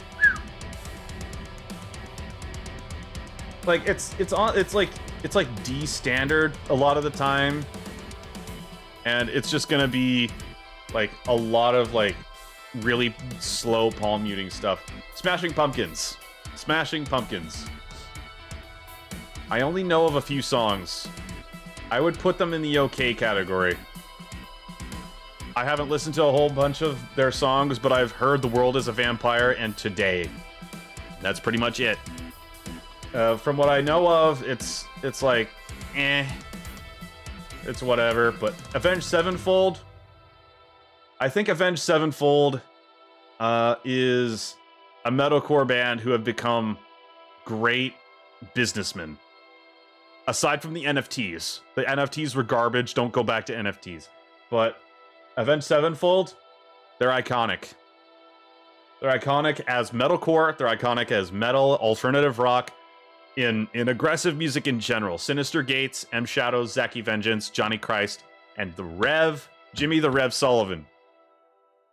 And their new drummer. They've had a few different drummers. And I know they had Mike Portnoy, previously of Dream Theater, to do their drums for Nightmare and perform with them for their Nightmare shows, which is fantastic. I love that Mike Portnoy, who was a huge influence on the Rev, who was able to do stuff on an Avenged Sevenfold record. That's awesome. I love that. All right, so Baby Metal. Baby Metal can be cringe a lot of the times. Like, Gimme Chocolate, no. Don't like that. But Baby Metal, I would have to put them in the good category. It's less about the fact that they're like, it's anime intros, anime intro music mixed with metal, or J-pop mixed with metal and anime intros. But I don't really care for Baby Metal too much. I appreciate the musicianship behind like the rest of the band, aside from the 3 gals that front the band of Baby Metal. I just don't really care for it. Bathory, black metal, no. Just no. I'm not a black metal dude. I've said that multiple times, but I don't care. Okay, System of a Down. There's not really much else I can really talk about. System of a Down are iconic, even in the new metal space and spectrum. Even though Serge Tankian and Darren Malakian, they both have problems with like self-centeredness and narcissism, and there's like been political differences and political dispatch between the drummer and Serge. Like, people just don't know how to agree to disagree anymore, man. Like, yeah, we can still have our disagreements at the end of the day, but that's not what we're here to talk about. We're here to talk about what brings us together and what brings us closer as people, right? What matters in a band, which is the music. All right, Beartooth, metalcore band. Caleb's vocals are fantastic, from what I know of them, but I have not listened to Beartooth. I haven't listened to them enough to form an informed opinion on here. Behemoth. I'm not a black metal guy, but I do enjoy some Behemoth sometimes. Like, I will not go out searching for their music, but I will not exactly skip Behemoth when it comes on. Then that's a very subjective thing. Behemoth takes like black metal and they fuse it with death metal, and I think that puts Behemoth in the great category. I've seen them live twice, though they were on bills where they had bands that I actually wanted to see and Behemoth was just there. I haven't really gone out to want to see Behemoth, but I understand Behemoth. I like the production value. I like their songwriting. The lyrical content, it's a bit of a hit or miss for me, especially because, like, Nurgle, I've seen the band twice and met Nurgle twice, and I have his signature from the NAMM show in 2018, and it was like, I don't care for Behemoth. I just really enjoy like the production and the riff writing and all that. Black Label Society, Zakk Wylde's band.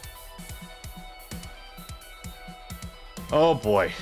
Oh man. What do I want to say about Black Label? I don't really listen to Black Label, but I think that they're good. I think Black Label is good. Are they great? No. Are they okay? They're definitely not bad. They're not awful. But Black Label, man, I think good is a good place to have them, because, like, they're not great. They're not okay. I mean, like, they could be in the okay category, but they're definitely not bad. They're not really my type of thing. I've seen Black Label live once, and it was just kind of like, whatever. It's just groovy metal and hard rock tuned to, like, D standard, drop C, stuff like that. Black Sabbath. Black Sabbath, immediately iconic. You can't, there's really no place to put it other than iconic. Because we wouldn't have any of all this without Black Sabbath. And arguably Led Zeppelin too. So there's really is no debate for this. Black Sabbath, iconic. No question. All right, one of my favorite metalcore bands. One of my favorites. Bleed from Within. from Glasgow, Scotland. They are fantastic. Listen to Bleed From Within if you haven't already. Their last 2 records that they released, which is Fracture and Shrine. Both of those records have songs that I will not skip. They are fantastic records from beginning to end. They have no songs that I want to skip. Remember that? They're in the amazing category. They're not iconic. They're too new for that. But Bleed From Within, fantastic. Listen to them. Listen to them.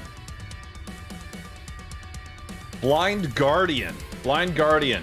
I don't listen to Blind Guardian, but I understand power metal and why people like it. It's like Iron Maiden on steroids. Like for that measure, Blind Guardian are great. Bloodywood. Oh my god, you should listen to Bloodywood. Bloodywood, they're a folk metal band from India. India, of all places, New Delhi, India. I want to see them. They're touring in the US, but I will not be able to see them for this tour, which sucks. I want to see Bloodywood. Bloodywood is like a band that has like death metal influence, nu metal influence, and Indian folk music. And the nu metal influence comes from their rapper, which is his name is Raul, and he's pretty good. But I like Giant a lot better because his screaming vocals, he's just really tight, especially in Danadan. Like he's just like belting it out like really hard. Like Bloodywood, oh my god, they are fantastic. And Karan, the guitar player, who's the mastermind behind all this thing, behind Bloodywood and all that. So it was Karan and Giant, who are and Raul for that matter. Those 3 guys, they run the entire band together, and they're fantastic. Bloodywood, their recent record that they dropped last year, Rukshak, which is Hindi, I think, for Guardian. I know it's translated to Guardian, but I think that's the proper pronunciation. Rukshak. R-A-K-S-H-A-K. Rukshak. It's definitely something I would recommend you listen to, because they are fantastic. They got to play Vakken in less than 10 years of performing. How cool is that? And they formed their entire following online, on YouTube and stuff. Ice9 Kills, weird name because 9 Inch Nails was taken. I think we have 9 Inch Nails in here too. Alright, so next up, Bolt Thrower. Death metal band. Very Warhammer inspired lyrics. And the name is, like, the name and font, it also feels very Warhammer. I'm not so sure about Bolt Thrower though. I haven't really listened to them, so I'm gonna have to put them there. Bon Jovi, another band that was very influential on me as a young metalhead. I wouldn't call them great or amazing. I would say that Bon Jovi is good. They're not really anything other than that. Like Bon Jovi, they're good. Like there's nothing really bad I can say about their music. Like Richie Sambora is a pretty decent guitar player, and he does the job for what they do. Yeah, they're just good. There's nothing really bad I can say about Bon Jovi because I don't know a whole lot about them.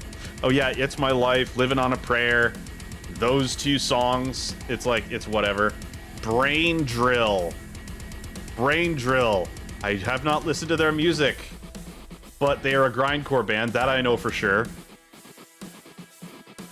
Okay, Bring Me the Horizon. They started as a deathcore, metalcore type band, and then the further they went in their career, they softened up, and now they're doing stuff with like Panic at the Disco and stuff like that. And Taylor Swift is like, hang on, you started out as a screamo type band, and now you're doing stuff for the pop stars? I never cared for Bring Me the Horizon, so I wouldn't Yeah, well, I'll put them there. I'll put them there. Bring Me the Horizon. Not something I care for. Brujeria. The only Brujeria song I know is Viva Presidente Trump. Like, that's the only song I know from them. It was obviously a smack piece at Trump in 2016. Like, I believe they're a Mexican band. I think. Like, I know the title is Spanish. It's in Spanish. Like, their band name is in Spanish. But I think they're a Mexican band. Let me double check. Brujeria. Oh, they're not. They're from Los Angeles, but they have a bunch of Mexicans in the band. Ethnic Mexicans, I guess. I'm gonna stop. I'm gonna stop.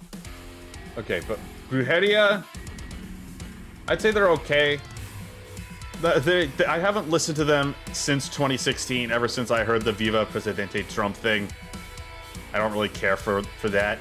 I don't really care for, like, heavy politics, because all... Hi, Kaiser Tilier, I think is how I pronounce that name. Welcome to stream. We're rating metal bands and hard rock bands. We're almost done, too. We still have a lot to go through, though. Bonkle. Yes, indeed. We have bonkles here. We also have chocolate chip cookies in my Discord server if you wanted to join.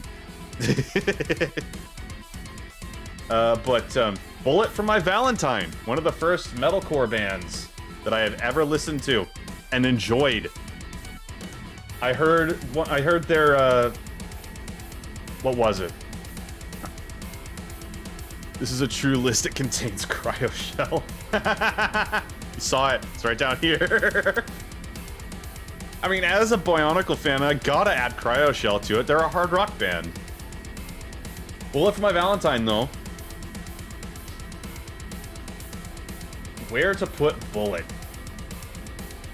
They released some stinkers in the last couple of years, but their last record that they released, it's awesome. I love their new record. It's just really aggressive and in your face. A lot of the riffs tend to be a little bit more caveman-esque. And man, it's just, I really like Bullet. They're not great. But I think we might want to put them in great. Because I think they're better than some other metalcore bands. Like Matt Tuck. And, Matt Tuck is a great guitar player, and their other lead guitar player, I don't remember his name off the top of my head, but both guitar players in Bullet, they're great. They released some stinkers in the last couple of years, aside from their last record that they just released. Alright, I think we haven't gone through any grunge bands before this one. Melvins are good. They're not really, like, metal, but most grunge bands, they never really considered themselves metal to begin with. But I would say Melvins are good. Melvins are good. I would recommend listening to them. If you're not really a huge fan of, like, all the super aggressive stuff, especially, like, Archspire, Carcass, Opeth, Lorna Shore, give Melvins a shot. Melvins is a decent band. Decent grunge band from Seattle. Go for it. Sleep Token.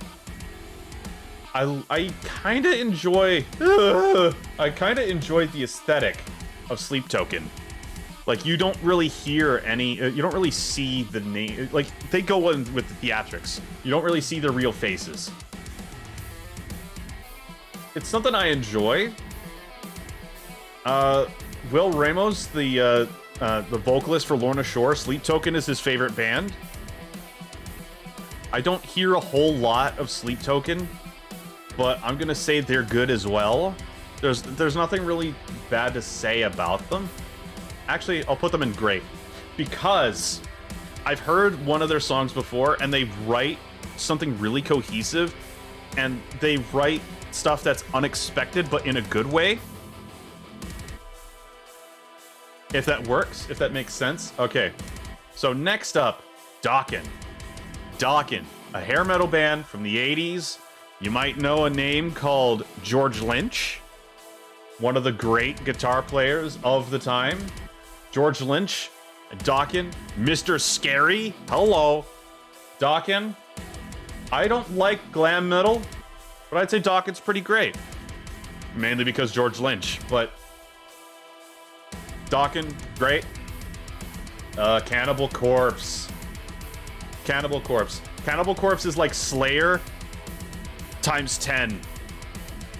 Take the aggression of Slayer and just add in more bodies and serial killers and stuff, and you have Cannibal Corpse.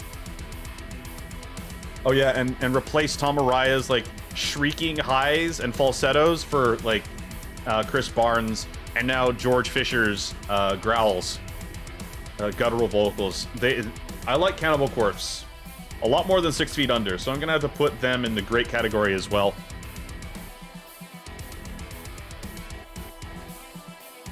Ugh, I need to get some water into my system more. I'm even using my voice a lot more, and I haven't warmed up. I didn't warm up before stream. That's not really that good. We still have like another like a lot of bands to go through, but I'll live. Heaven Shall Burn. I haven't listened to them. Veil of Maya. Haven't listened to them. Satyricon. I know they're black metal, so they're going there. Chelsea Grin. Deathcore. They're good. Children of Bodom. Freaking amazing. Alexei Laiho, God rest his soul. Fantastic songwriter. Fantastic guitar player. Ooh, Chon. I haven't listened to Chon. I should. They're not really a rock band. They're kind of more of like a chilled out band. Cream. One of the early like metal band, like, not really metal bands, but more hard rock bands. One of the early rock bands. I would say they're good. All right, Creed. They can't be as good as Alter Bridge. And Scott Stapp's voice really gets to me. So I'm gonna put them in okay.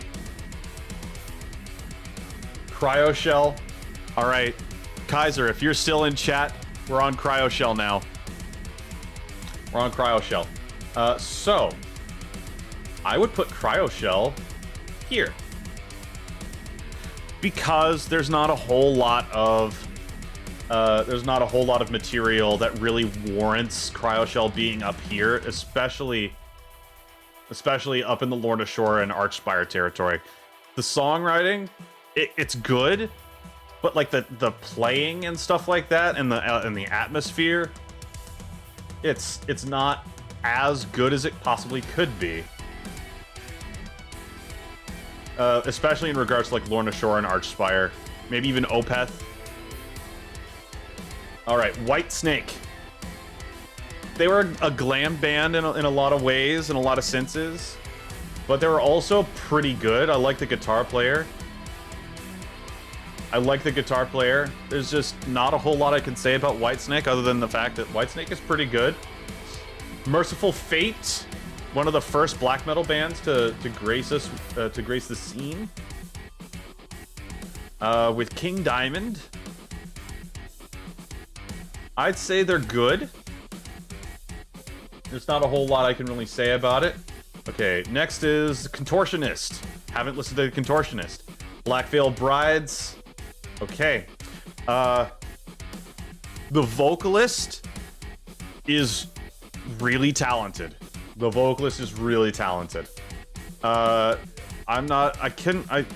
in the early Black Veil Brides dates, I couldn't get past the whole like screamo scene kid like metalcore stuff. I couldn't get past it, but the songwriting is not bad, and a lot of the stuff that I write nowadays was probably influenced by Black Veil Brides, so they're okay, and their modern stuff is kind of okay too. Annihilator, another thrash band. Annihilator is underrated. I don't think Annihilator gets enough love. They're not great, but I don't think they get enough love, so they're going to good for me.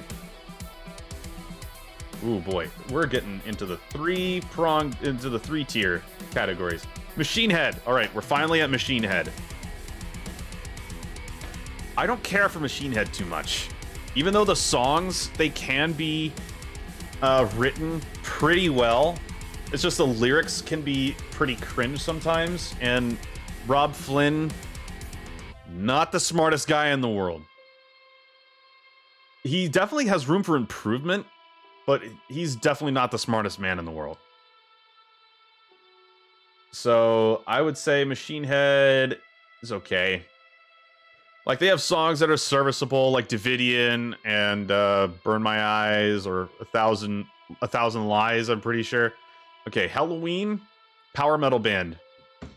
I'm a Halloween fan. I love Halloween as a holiday.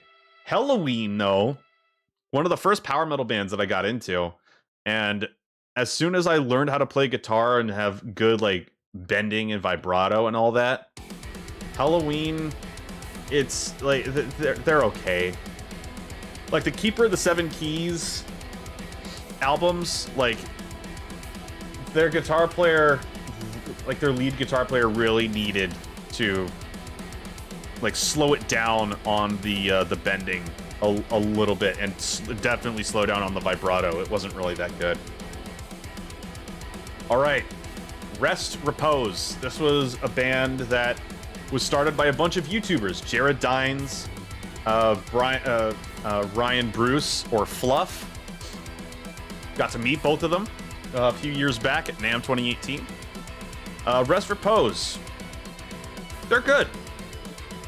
When they were around, Rest Repose was good. I enjoyed it. I enjoyed their music.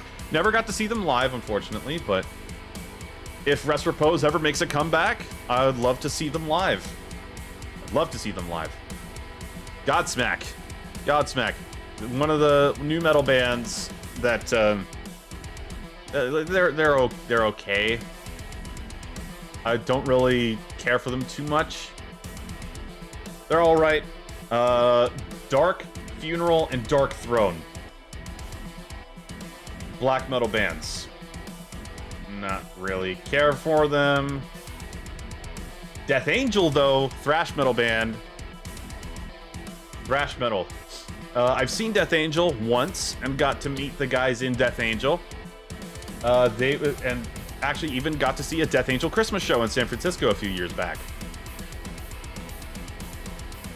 And on the way back, we saw a bunch of cars where we're victims of a smash and grab. Not good. And now San Francisco has just kind of become a shithole. I don't ever want to go back to San Francisco if I don't have to. So, I would say Death Angel... I really enjoy the Death Angel aesthetic. I'm putting them up here. Alright, Death. Bring Death over here. Death are iconic. Death are iconic because they were one of the first people that would ever make death metal. We wouldn't have modern death metal today without Chuck Schuldiner. There's no way. All right, Deep Purple. They're also going in iconic. Man, oh, running out of space here.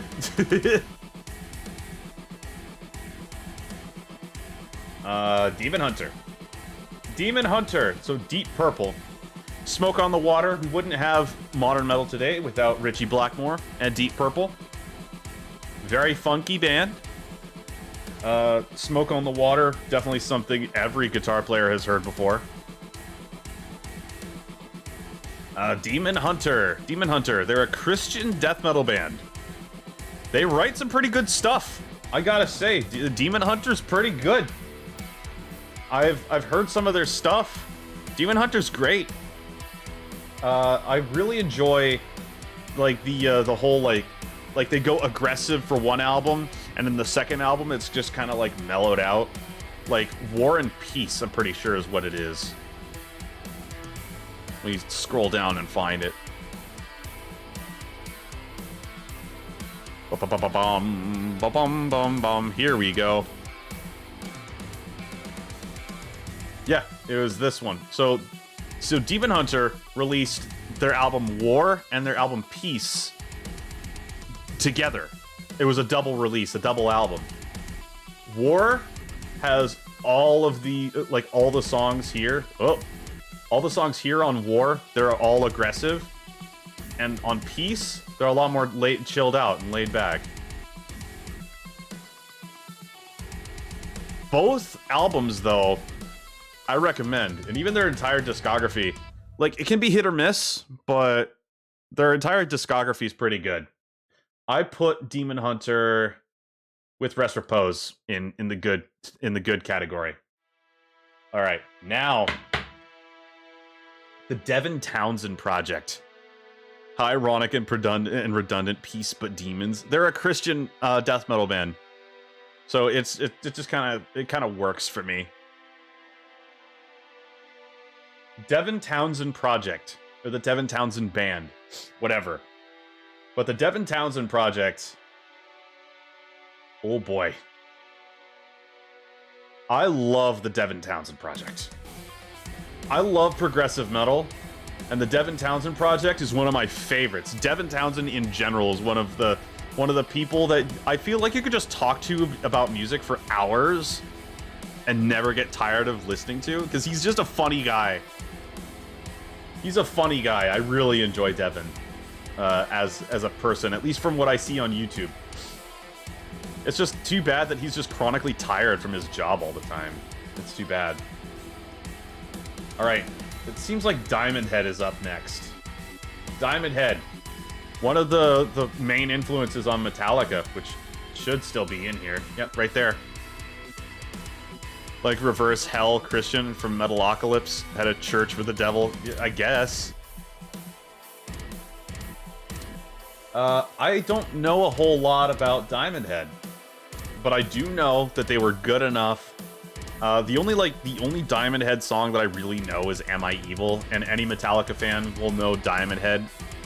That no, Am I Evil was written by Diamond Head. I would say that they're good.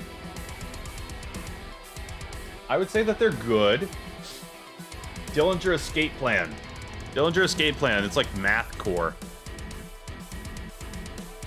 They're not really a band I care for. I never really like worry about Dillinger Escape Plan too often, but I'm gonna put them in okay. Dio, no question about it, iconic. You can't have modern power metal and not think about Dio. Okay, Disturbed. We're on Disturbed now. So, I enjoy David Draymond's vocal style. But there's a whole lot of songs that I just can't get my head around.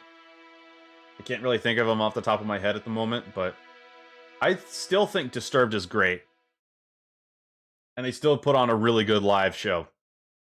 DRI, Dirty Rotten Imbeciles. My last band, we were going to have a show where we opened up for them, but I never listened to them before that. Dying Fetus, another slam metal band that's on a similar area in like Suffocation. Death metal. I really enjoy Dying Fetus. Who is this?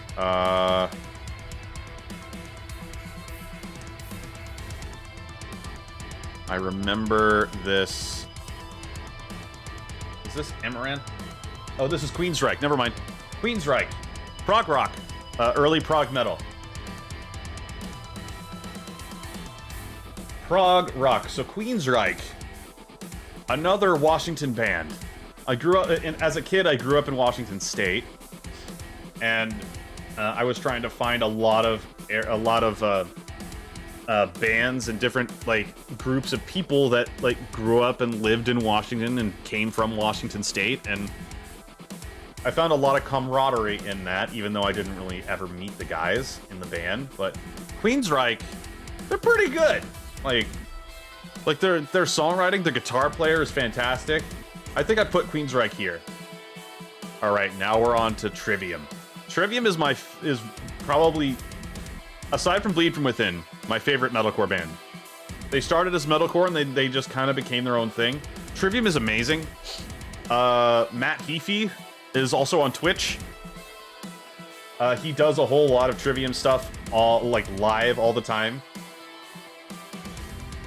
Okay, so now we're on Van Halen. Van Halen, iconic. Wouldn't have, again, we wouldn't have a whole lot. We wouldn't have pretty much the majority on this list without Van Halen, Black Sabbath, Dio, Kiss. Okay, I don't know why Enslaved is on here twice, but Enslaved, I really enjoy, like, I don't really like the black metal aspect of it, but I do like the fact that they're able to take black metal and not make it all about Satan. So for that, right, I'm going to put Enslaved up here. All right, Exodus. Exodus. I have not seen Exodus live before, but I've seen Gary Holt's version of Slayer live. But the version of Exodus that I prefer is not the Zetro, like Steve Souza Zetro era Exodus, which he's now back with the band, doing more stuff with them. But it's Rob Duke's era Exodus that I really enjoy. Where the best way for me to like translate Rob Duke's era Exodus versus Zetro era Exodus, the best way that I can differentiate Rob Duke's Exodus between Zetro Exodus is that Zetro, he has more of a nasally kind of sound to his voice. And to me, Zetro kind of sounds like a bit of a chihuahua. A little bit, but Rob Duke's, he sounds like a, man, what was it? Like a Rottweiler. He sounds like a Rottweiler. Like, he just barks those lyrics out at you. Especially when you listen to the 2008 Vakken, like, footage. And that's on YouTube as well.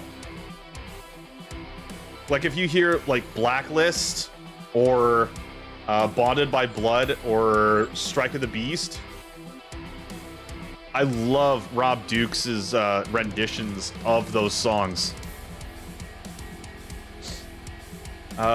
But Exodus as a band, though, I like Exodus for the fact that it's aggressive. And I got to meet Gary Holt and Jack Gibson. Gary Holt at a guitar clinic in Petaluma, California, a few years back, and then Jack Gibson at the NAMM show. Okay, so next grunge band, Pearl Jam. Pearl Jam. The only Pearl Jam song that I have actually listened to all the way through was Alive. And it was just like, man, it's just so weird. But I think I'll just put Pearl Jam in the good category. They're not like anything, like special or great, but they're serviceable. Pearl Jam is serviceable. They're good. Pig Destroyer, haven't listened to them, but they are grindcore. Carnifex, I've listened to them before. More deathcore, but they're more on the symphonic side, like Lorna Shore is. But Carnifex, they're not awful. I'd put them in the good category. I don't have much of a context for that, for what they do. Skillet. Skillet. Christian rock band, John Cooper, his wife, and two other people who I think are also married. I don't remember right. But Skillet, a lot of like Bionicle YouTube had Skillet on there. They're not great. They're definitely not like Breaking Benjamin great, but I'd still say that they're okay. I'll put them in the same era as like Breaking Benjamin, because it's like they're good, But they're not, like, they're great, but they're not, like, fantastic. Fight the Fury, though. I would have to put them in the same era because Fight the Fury is John Cooper's other band, which is a lot more aggressive, but it's still, like, Imagine Dragons meets Metallica. A lot of it. But speaking of thrash, we have Havoc. Havoc is a pretty good thrash band. Another thrash band I would say is in the great category. All right, we're starting to end things out here, and we're gonna end with one of the memeiest bands out there. Okay, Gojira. Gojira, one of my favorite bands ever. Gojira. I've seen them live once and was going to see them live again in about a week from now, but that fell through, which is unfortunate. But Gojira, they're up here. They're amazing. Gojira, they have some of the best songs for their genre, and they really do their best to, like, display, like, everything around us is nature.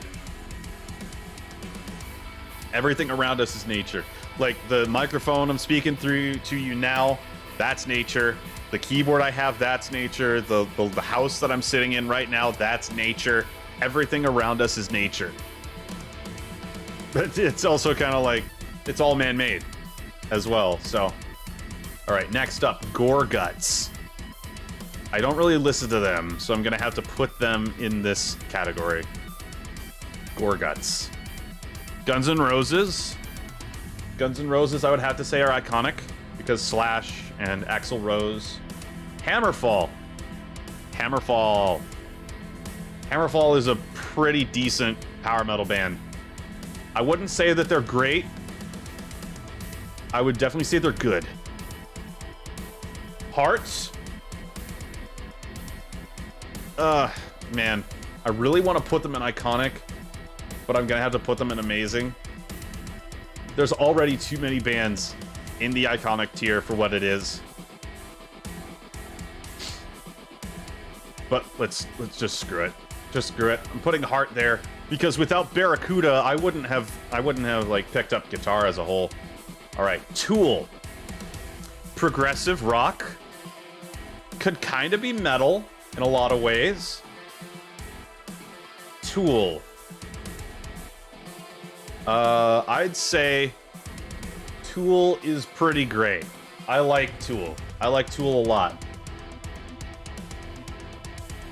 All right, Iggy Pop. All right, let me just focus on Tool for another minute there. Tool, I enjoy quite a bit. Tool is something that, like, I think a lot of their stuff from Lateralis. Have you rated Dreadnought yet? We don't have Dreadnought in this list, Slit Tooth, but welcome to the stream. We're rating metal bands and hard rock bands. We've already rated about 200, I think, and we're kind of wrapping it up here. We still have quite a bit more to go, but Iggy Pop, I'd say Iggy Pop is kind of good. Iggy Pop is just kind of like, it's whatever. I know for a fact that he just needs to put on a shirt. I know his whole, like, persona on stage is like he doesn't wear a shirt, but he needs to wear a shirt.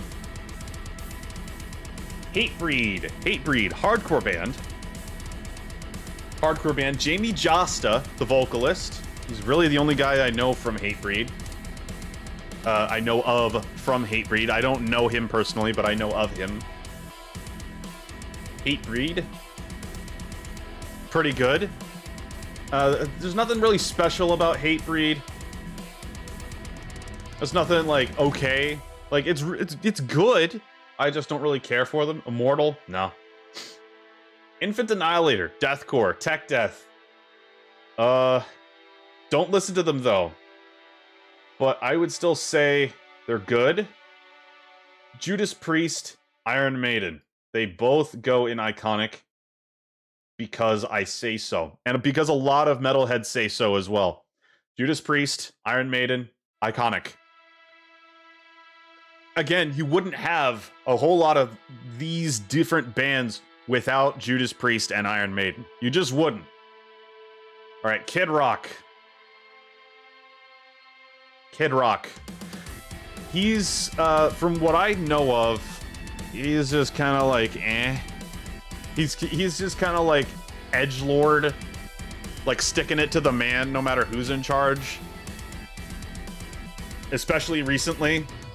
Like the last thing I saw, he was like shooting up a bunch of cases of Bud Light from somebody, in response to what happened when Bud Light decided to collaborate with a certain influencer. I will not say which influencer, but if you know what I'm talking about, you know the influencer that I'm talking about. Kid Rock. Cringe. He's released some good music in the past, but he can be pretty cringe. And because of that, he's going in the awful category. All right. On a bit more of a positive note, Killswitch Engage. Amazing. Killswitch Engage are an amazing metalcore band, melodic metalcore, whatever. I prefer the Howard Jones era of Killswitch Engage. I know Jesse is a great fit for the band as a vocalist, but I prefer the Howard Jones. Because I could just listen to Howard Jones sing in Killswitch for hours and not get tired of it. He's that good. I loved listening to Howard Jones era Killswitch Engage. All right, Korn. Korn, new metal band. Man. It's honestly a big ol' crapshoot between amazing and iconic. But we need to put more bands in amazing, I would say. Korn is definitely up here. They have the criteria to be up here, but there's just one little thing.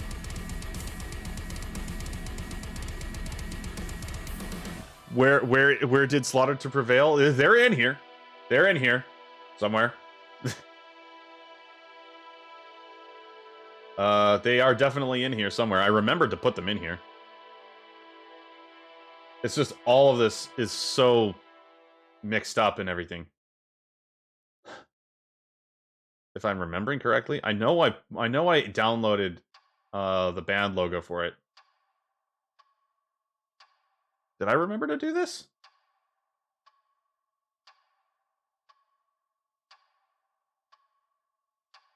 Nope, that's not where they put them. I know I downloaded a Slaughter to Prevail thing in here. Did I already deal with Slaughter to Prevail? I don't think so. But if I find it in here, we'll talk about it. Creator, German thrash metal. German thrash metal band. I don't really listen to Creator. I'm gonna be honest. I should, but I don't listen to their music. Lacuna Coil, though. Crush 40? I don't have Crush 40 in here.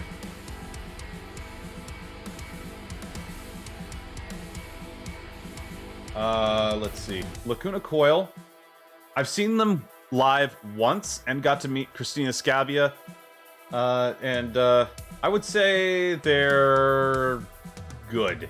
I'd say they're good. Christina Scabia's great as a vocalist. I still feel bad for bugging her and interrupting her from her conversation at the NAMM show, but she probably doesn't even remember or care at this point. Light the Torch. I remember having that album downloaded. It's Howard Jones's band aside from what's the word I'm looking for? It's his other band aside from the collab that he did with Jared Dines. That's what I was thinking of.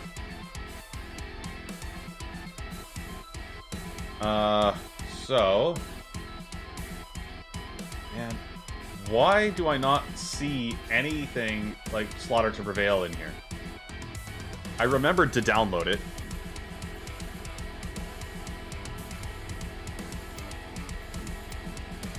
I need to find it now. And I can't change the entire list before that because, like, it would reverse everything that I had here.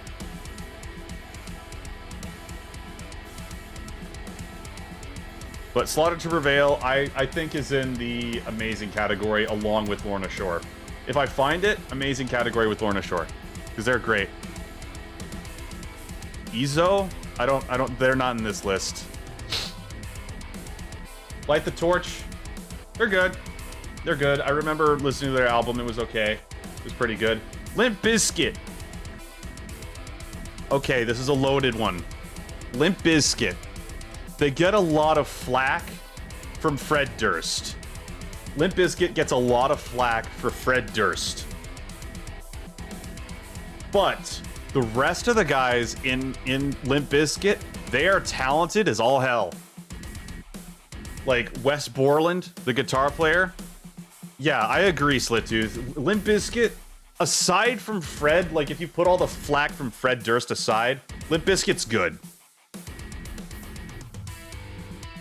And they're fun. They're a fun band to listen to. Linkin Park, no question. Iconic. Chester Bennington, rest in peace. I don't care that there's a lot of bands in here already. Linkin Park, they're iconic, no question.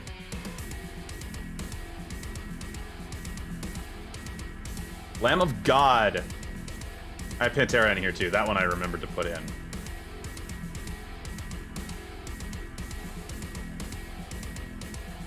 Let me see. I don't see anything in here. Doesn't matter anyway. All right, Lamb of God. Lamb of God, I would put Dagobah. I don't have that. I don't have that band in here either. Lamb of God, I would say, is great. Lamb of God is great. I've seen them live once, and that was for the Slayer Farewell Tour in 2018, I'm pretty sure. Okay, Alice in Chains. Lane Staley. Man, Alice in Chains. I don't remember a whole lot of Alice in Chains. I do remember Man in the Box. My sister's guitar teacher... my sister's drum teacher, sorry. My sister's drum teacher was the first drummer for Alice in Chains before they blew up. Okay, Alice in Chains. I'd say they're good. I'd say they're great even. Alice in Chains are great. Faith No More. Oh man, the vocalist is amazing. I think just for the fact that they have an amazing vocalist, they're great. Faith No More, fantastic. No question. They had like rap rock in there, like one of the early progenitors of rap rock. But yeah, rap rock, Faith No More, cool. Marilyn Manson. We're going to like forego all the allegations. We're just talking about the music. Like Marilyn Manson, shock rock, like it's Marilyn Manson's okay. It's whatever. Whatever Marilyn Manson is doing right now, it's nothing worthwhile. Mayhem, black metal, no. Megadeth, yeah, iconic. There's just no question about it. Megadeth is iconic. There's just no other way for me to say anything about it. Like Marty Friedman. I know Marty Friedman's all the way back down here as well, but this was Cacophony. The songwriting of Cacophony was honestly garbage. Megadeth is much better. Memphis Mayfire. More metalcore. Haven't listened to them though.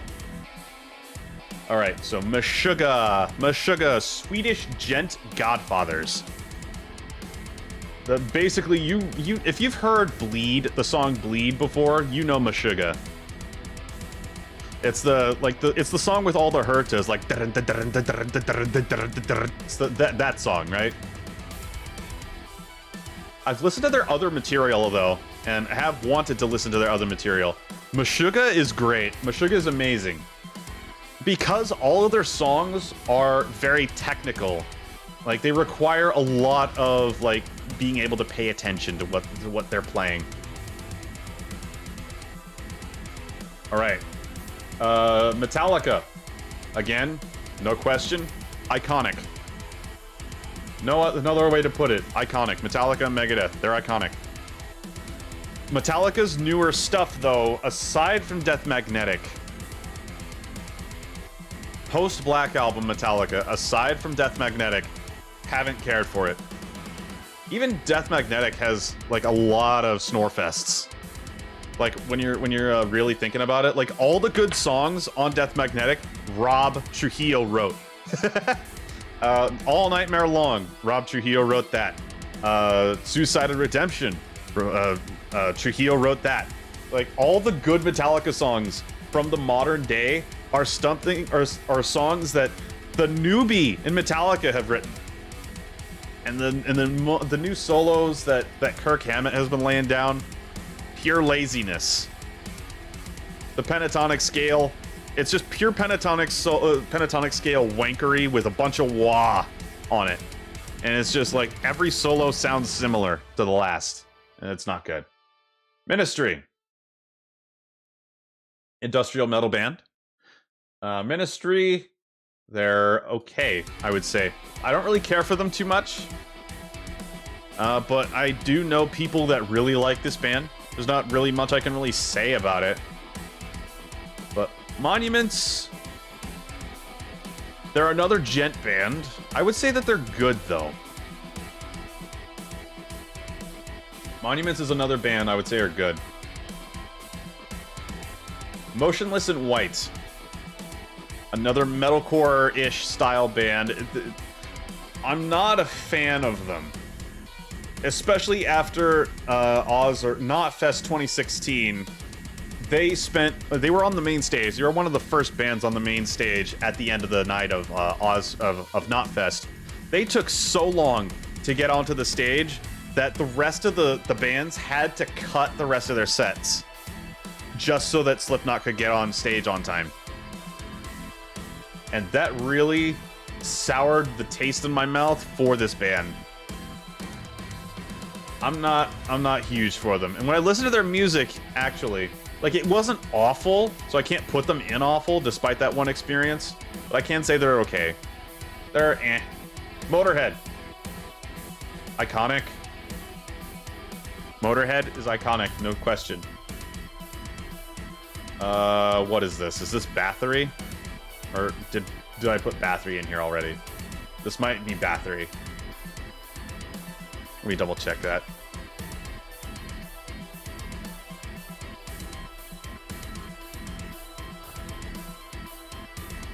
I could have sworn that I had a Slaughter to Prevail thing in here.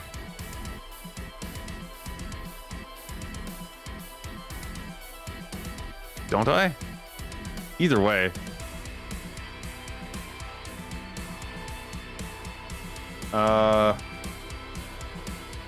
Prediction for a band, unless they have already been rated. Bullet for My Valentine, okay. Yeah, I have Bullet for My Valentine in great, because they were... I'm biased in my opinion. Bullet is like one of my favorites. It's not Immortal. I'm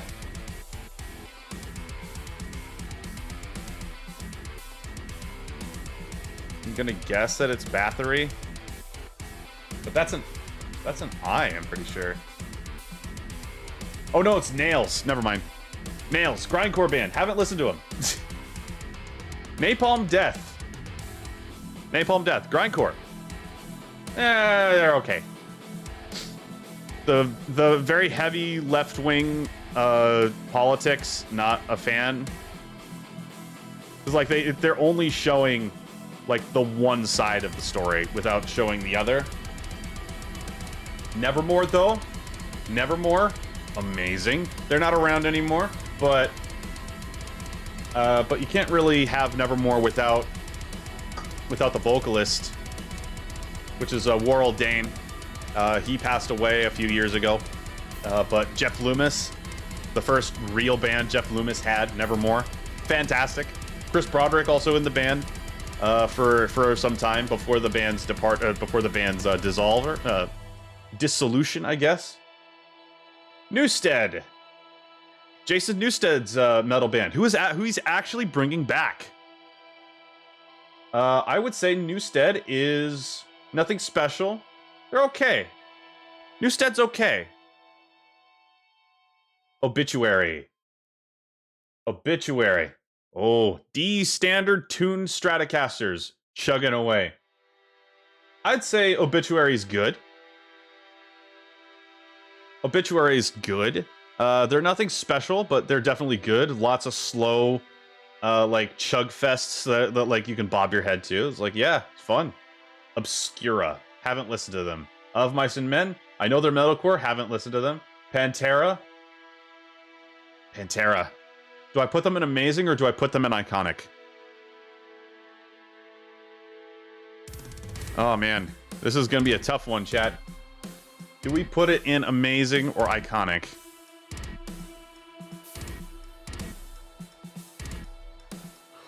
This is gonna be a difficult one.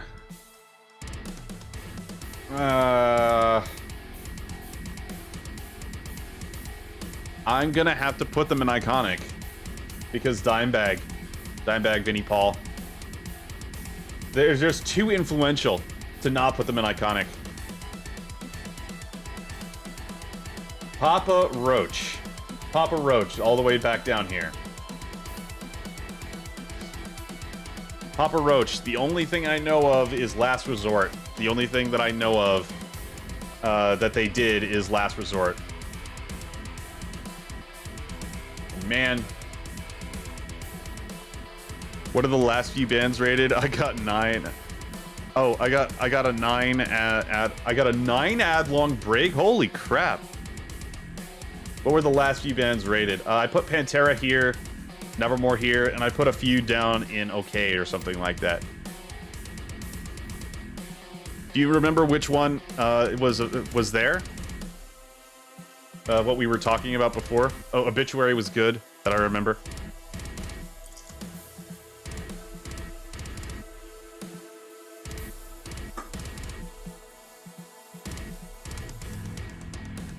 So Papa Roach, I'm gonna have to put in the good category. Just because, like, was Bullet for My Valentine rated? Yes, it was. They're up here. They're up here and great. Because I was biased in the fact that Bullet for My Valentine was one of my favorite metalcore bands, like, in the early 20s. In my early 20s. It was one of the first metalcore bands that actually got me into the genre of metalcore. It's okay for you to disagree with me, but this is just my list. But Papa Roach I just put here in good because there's not really much I can talk about Papa Roach about. But Parkway Drive, though. Parkway Drive, another metalcore band, but they're from Australia this time. Doesn't really mean much, but I would put Parkway Drive in the great category.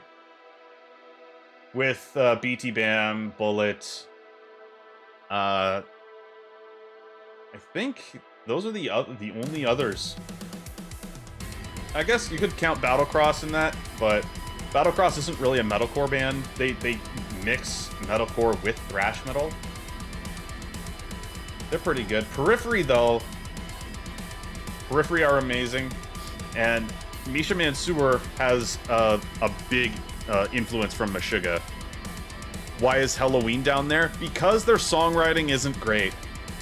And their lead guitar work is abysmal. What did I just do? Oh, no.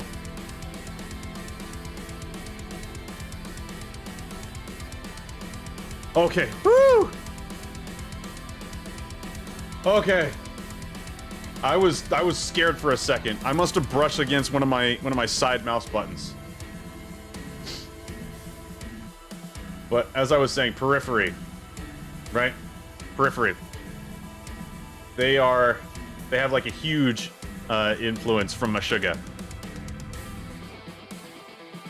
A huge Meshuggah influence, and you can hear it in the music if you listen to it. And I play one of Periphery's songs all the time. Marigold is a great way to like warm up before everything, because it's like it gets both hands working, and it's really well composed. It's really well composed. I recommend listening to Periphery if you haven't already. All right, Poison, glam metal band, stereotypical black metal band. They're okay. They have some good songs, but good songs does not a good band make.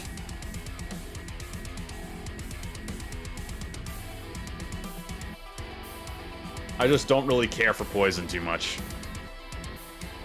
But Polyphia, Tim Henson, like, they are considered a gent band, but I wouldn't really call them... Oh boy. I can't really call them a gent band. They're more of like a math rock band, but with hip-hop influence. I would put them in the amazing category. Because of the technicality of all the clean parts, which is 90% of all Polyphia's discography. It's all cleans with compressors and all that. Like, all the guys in Polyphia are really good. They're really good musicians. The fact that they're an instrumental band doesn't really detract from it, because it's still very interesting to listen to. Alright, Possessed. One of the first death metal bands ever. Haven't listened to them. Power Trip. Another thrash metal hardcore band. Haven't listened to them either. I mean, I've listened to them, but I don't know enough about their music to put them anywhere. Bloodbath, though, I have listened to their music before. I enjoy Bloodbath as a band.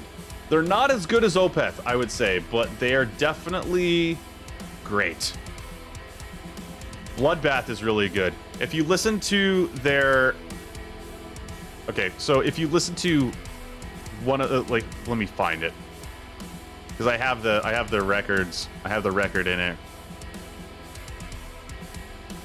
Okay. Yeah, here it is. If you listen to Nightmares Made Flesh and Unblessing the Purity, they're both albums that Mikkel Åkerfeldt of Opeth, which is why I mentioned them earlier. He's the vocalist for both bands. And if you listen to Bloodbath's like Wacken performance, holy crap, Mikkel Åkerfeldt does really good gutturals. Or he used to. He doesn't really do that anymore with Opeth, and he left Bloodbath for the similar reason.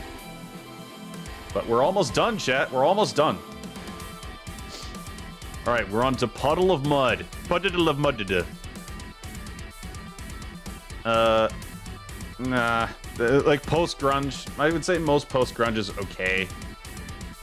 Not really anything special. Queen? No question.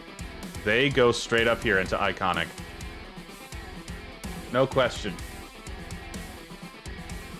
Quiet Riot. One of my parents' favorite metal bands, actually. And I listen to them a lot. But I would have to put them in... Great. Where is Mudvayne? In the okay category. Because, like, the only thing that makes them, like, notable is the Burper Ding meme. And just their song Dig. Their first record is just kind of like... That's the only thing that we really care about in regards to Mudvayne, and everything else is just kind of eh. I still don't doubt their talent, because their bass player and drummer are awesome. Powerman 5000. Okay, Rammstein. Rammstein is next.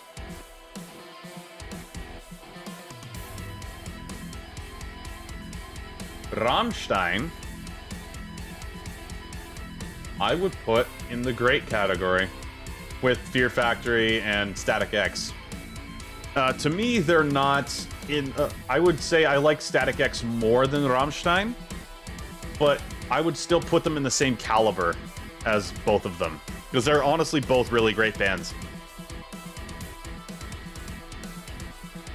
Okay, Ramones. Ramones, punk band, punk band. So, where would I put the Ramones? They're a punk band, so I can't really put them anywhere in here. Like, they had okay songs. I'm gonna put them in good, though. There's not really much else I can really... There's not really anywhere else I could put them. Other than good. Like, Johnny Ramone, like, we wouldn't have Metallica without Ramones. But Metallica just did Ramones better, I think. Red Hot Chili Peppers, RHCP. When everyone talks about rock music, they are always talking about RHCP. But would I put them in iconic? I personally would not. I would put them in amazing. I would definitely put them in amazing, yes. They're not my type of band. They're not really my style, but I do enjoy Flea as a bass player. And the song "Give It Away," that's really my entire, like, knowledge of RHCP as a band. Not to mention that Flea is also an actor and has performed roles in Back to the Future and even in recently the Obi-Wan Kenobi show, of all things. That show wasn't good. It wasn't. But I was surprised to see Flea in there. Rush. Rush. All right. Rush, man, another band that I would still consider to be either amazing or iconic, but they're not as iconic as Queen, so I'm gonna have to put them in here. I love Rush as a band, as a progressive band, a prog rock band. I wish I had King Crimson in here to, like, compare and contrast, but Rush, they're great. If you haven't listened to them, listen to Tom Sawyer and 2112 and all that. But Rush, I wouldn't say they're nearly as iconic as some of the other groups that I have here. They're definitely iconic, but they're not as iconic as the rest. Especially not in here. Alright, Rainbow. Rainbow was the band that Richie Blackmore did after he left Deep Purple. And it also had King Diamond. I've put King Diamond up with Merciful Fate, which I think I put in here. So it's somewhere in here. Oh yeah, Merciful Fate, good. It's in the good category. Rainbow. Not as iconic as Deep Purple, because I didn't even know about Rainbow until I saw the Metal Evolution documentary series. But Dio and Richie Blackmore in a proto-power metal band. I would put them in the amazing category. Because Rainbow as a band, like, it's really good. Like, they're really good. Really, really good. Alright, another meme band that a lot of the people in the VTuber community like to talk about. Sabaton. Sabaton, history power metal. I got to see Sabaton live a few years back in at Ozfest. Alongside with Allegiant as well.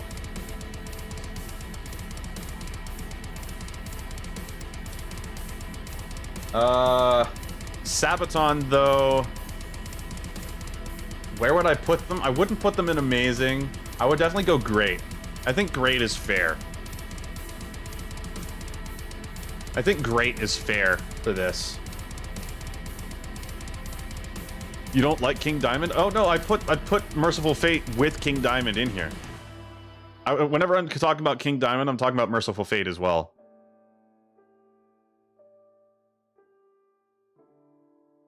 So Merciful Fate is in the good category. I mean, like, King Diamond isn't really my style, but I still will respect that Merciful Fate being one of the early black metal bands, like proto black metal bands, first wave of black metal-ish type bands. Like, they're here. They're in the good category. I'm surprised that I didn't actually put any, like, Slaughter to Prevail in here. I thought I did. I thought I downloaded the Slaughter to Prevail band logo, but I didn't. What is this one? Which one is this? Oh, this is Seether. Okay. This is Seether. Okay, so if you've been on Bionicle YouTube for any period of time, you will have heard Seether before.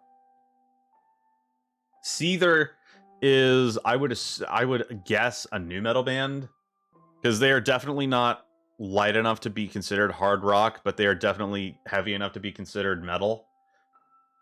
I would say their stuff is, I would say they're okay, but there's not really much else I could do.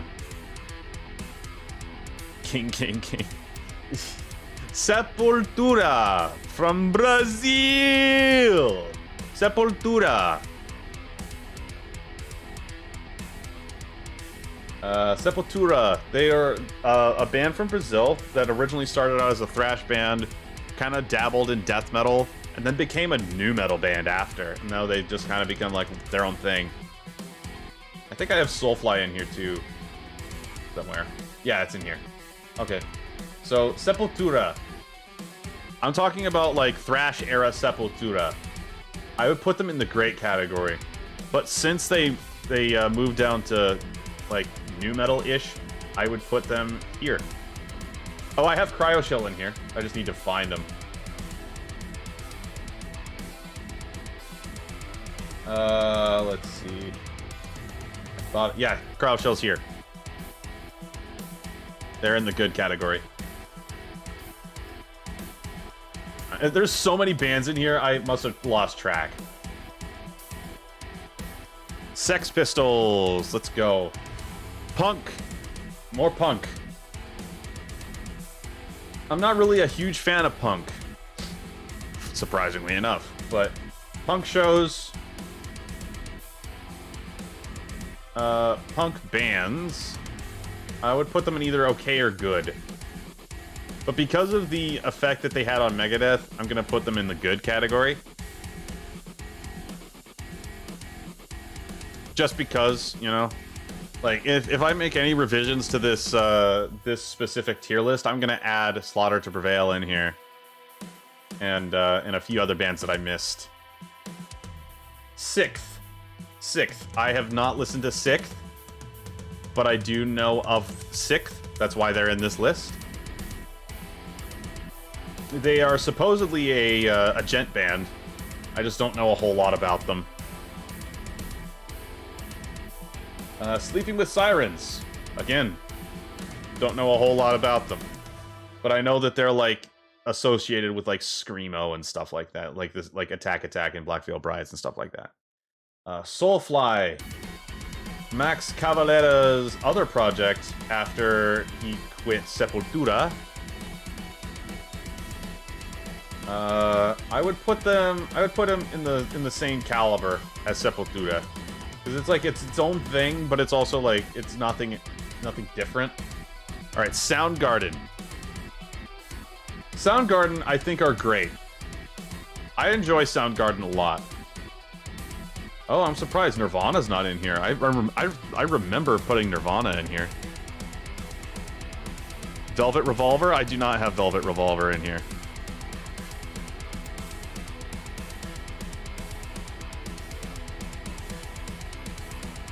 It could be that some of the stuff that I downloaded just is in, it's just in a later spot in my downloads folder.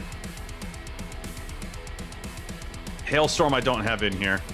I wasn't thinking about Hailstorm when I was making this list.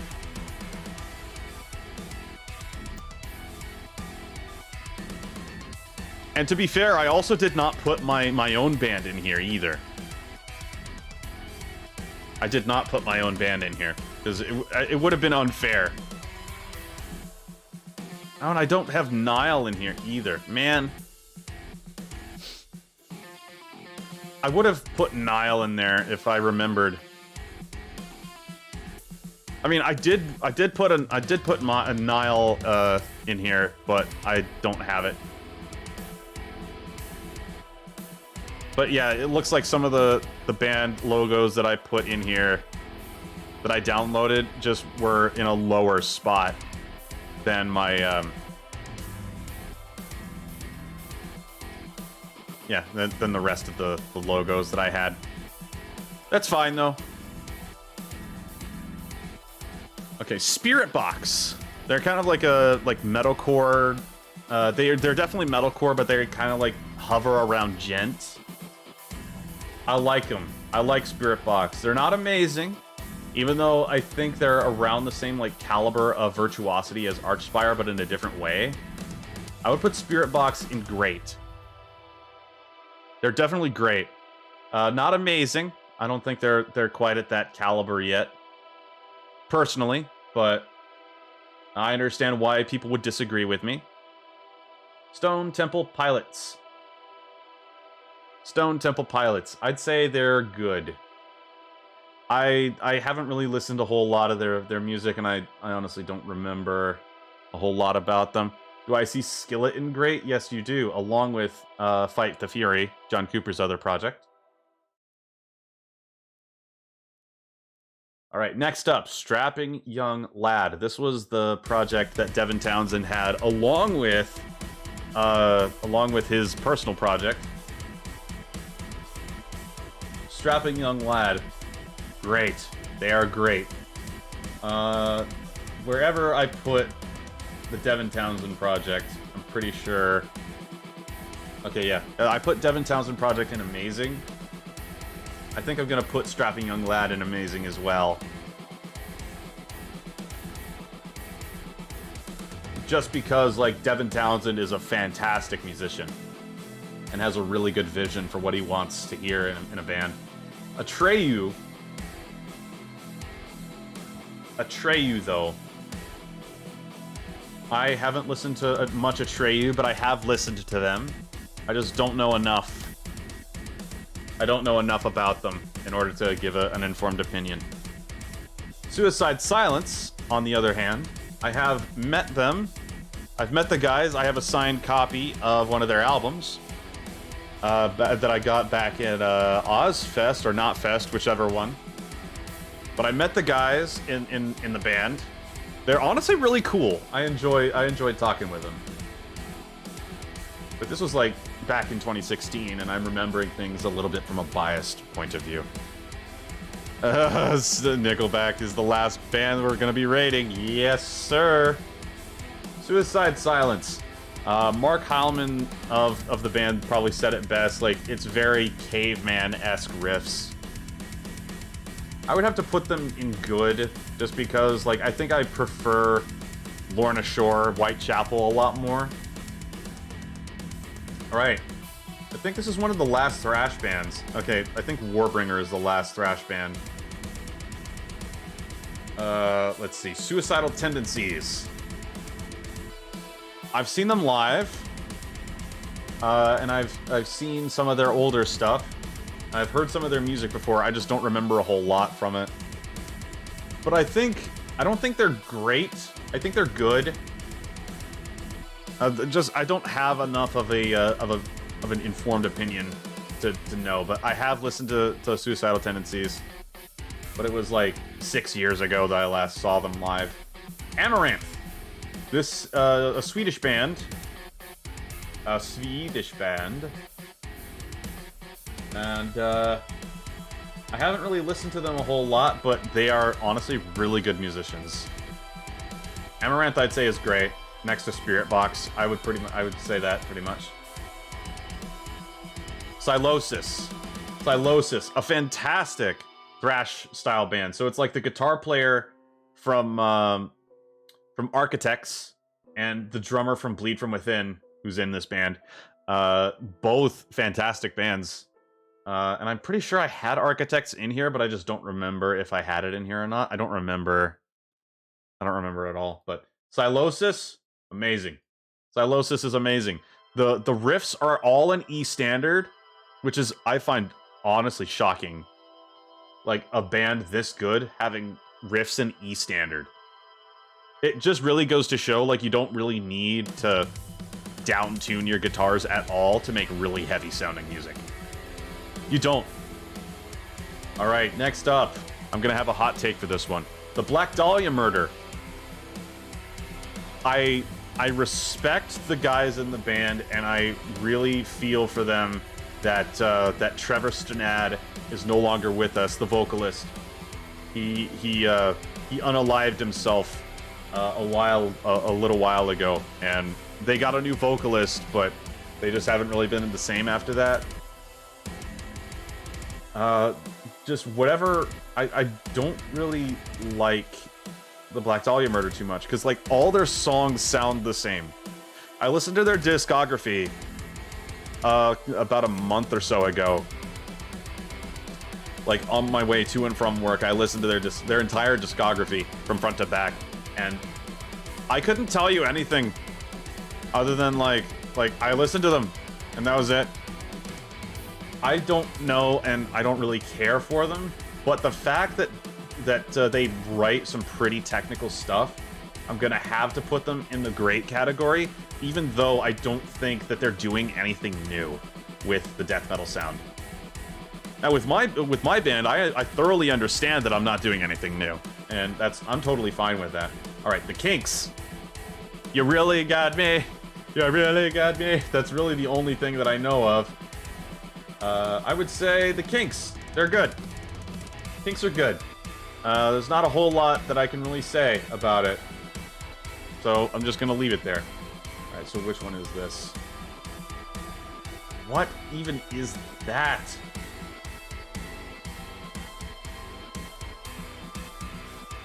This is Tesseract. Okay, Tesseract. This is off of the original ones. Okay, but I haven't listened to Tesseract. 3 Days Grace. Another band that was plaguing Bionicle YouTube in the early 2010s. I haven't listened to Ice Nine Kills. No, I have not.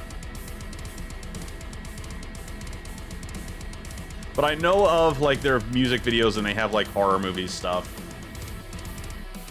But 3 Days Grace, I'd put them in the same. I would put them in good. I'd definitely put them in good. Trapped, awful. Get out of here. No. Trapped. The friggin' gym bro mentality. It's not generally okay. Venom. For as much as I don't really like black metal, I would put Venom in good. I would definitely put Venom in good. All right. Just because like we wouldn't have like a whole lot of like extreme metal the way that we have it today without Venom. I'm just gonna put Venom in good and leave it at that. Warbringer. Okay, another thrash band. I think this is probably the last thrash band on this list, actually. The last thrash band. Let's go. Okay, so Warbringer. Warbringer. Okay. I've seen them live at the NAMM show with my drummer of my last band at the time, who was infatuated with them, who have seen them like already like 10 plus times beforehand, and become good friends with the vocalist John Keevil. They were playing live, minus their drummer, at the PV booth, which was taking place like the top right area of the first building that you go through at the Anaheim Convention Center. But Warbringer, like, I appreciate their technical ability. I should have put Ex Mortis in here, damn it. Whatever. But Warbringer, they're not doing anything different with the thrash sound. They're not. They are not doing anything different with the thrash sound. But even with that, I'm gonna put them in great, because Chase Becker is a fantastic guitar player, who I also think is in Ex Mortis. Pretty sure. Last time I checked, he was still in Ex Mortis. I remember getting Rob Zombie in here. I remember downloading a Rob Zombie picture for this, but I guess I didn't put it in. White Zombie, though, the band I believe that Rob Zombie was in before he went solo. There's not a whole lot I can really say about it. But Whitechapel, I'm gonna have to put in amazing. With Lorna Shore and Archspire. And Slaughter to Prevail, even though they're not in here. Whitechapel, I'd say, are pretty damn good. Like Phil Bozeman, who is Savage. I don't remember his first name, but his last name is Savage. Okay, Winger. Red Beach, the guitar player for Winger, fantastic. Kvelertak? No, we don't have that in here. We don't have that band in here. Winger, though, glam band, I'd say they're okay. Even though Red Beach doesn't nearly get the love that he definitely like love and recognition that he definitely needs or deserves. All right, Feared, one of my favorite death metal projects, and Ola England's personal death metal studio project. They're fantastic. I love Feared. Amazing. They're amazing. I don't care what anybody else thinks. Feared is amazing. All right, North Lane, a metalcore band. Again, don't really have much of an opinion on them because I don't listen to them. And all of this stuff, I'm gonna have to put into like a playlist and see like what I like more and what I like less. Grindcore, I'm pretty sure I know I'm not gonna really like too much. Wage War, last metalcore band. We're on the last two. Holy crap, we've been live for almost 4 hours. I've been talking for almost 4 hours straight. Wage War.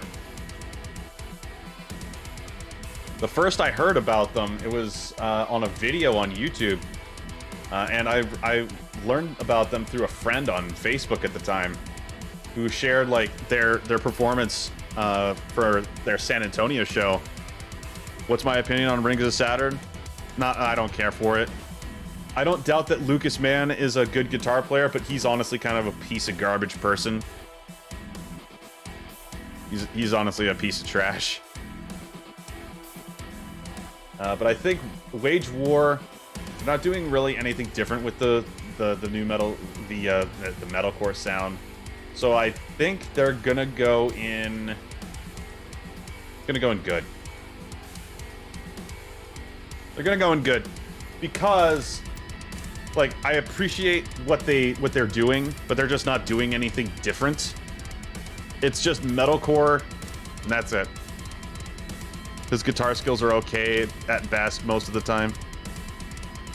Yeah, I'm not really a huge fan of how he used a Guitar Pro track to replace his miming in one of his earlier videos, but whatever.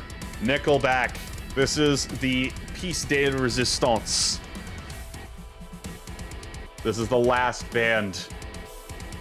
Okay, this is a bit of a hot take. Musically, Nickelback is not bad. Musically, Nickelback is not bad. Chad Kroeger gives the whole band a bad rap. But I would still put them in okay. I would put them in okay. Because, like, a lot of their songs, like, people like listening to Nickelback.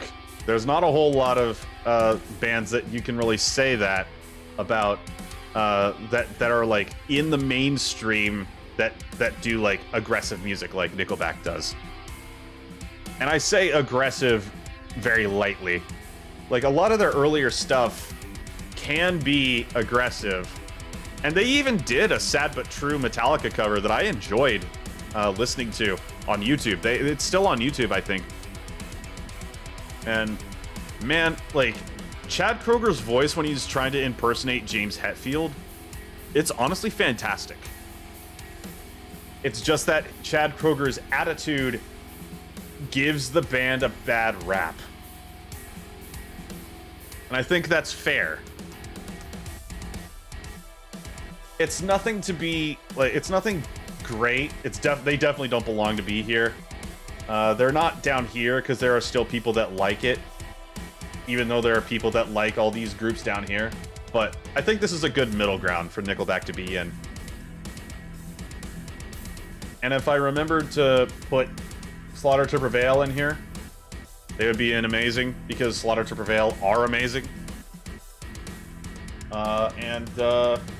I think Ex Mortis would also be in great or amazing as well. All the bands that I forgot, they would probably be somewhere here. But I think we got a good mix of iconic, amazing, great, good, okay, awful, and I need to listen to these more so I can actually give an informed opinion on all these bands. So 4 hours done. Holy crap, that is a lot of bands. You can't even see it now. There you go. That's it. And just 15 minutes shy of 4 hours.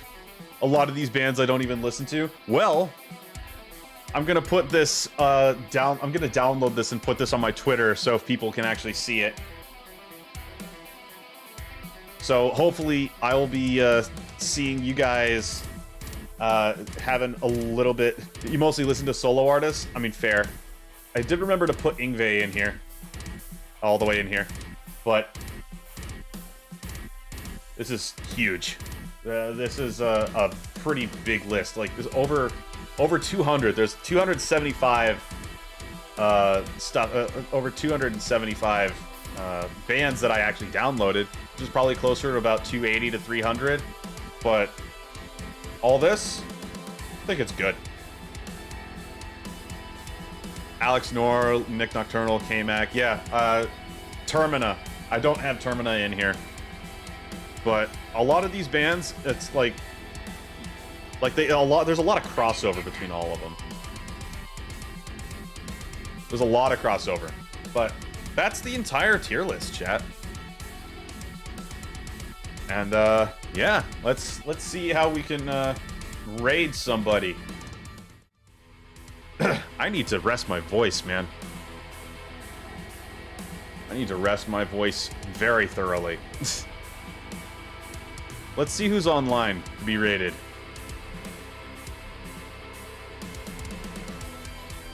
I want to see who's available.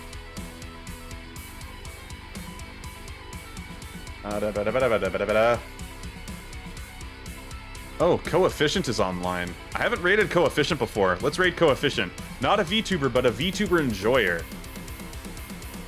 Apostrophe. I want to raid Coefficient, just because. Playing Resident Evil 4.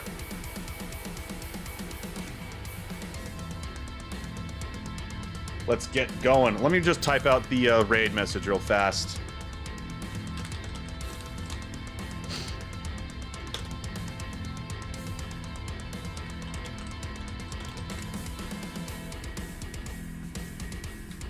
Bum, bum, bum, bum. And I pressed the wrong button. There we go. If you're subscribed, you'll be able to spam that in Coefficient's chat. But if not, I'll be making sure to do something about it. If you can't do it, then we'll just be all good to go. All right, I will be back on Thursday for some more music and some more guitar practicing streams. And yeah, I'll be doing some more stuff for some more. I'll just be doing some more stuff and getting ready for my debut to come up. All right. Have fun with Coefficient. I will catch y'all on Thursday. Have a great day, a great night, great week at work or school. I will catch you later.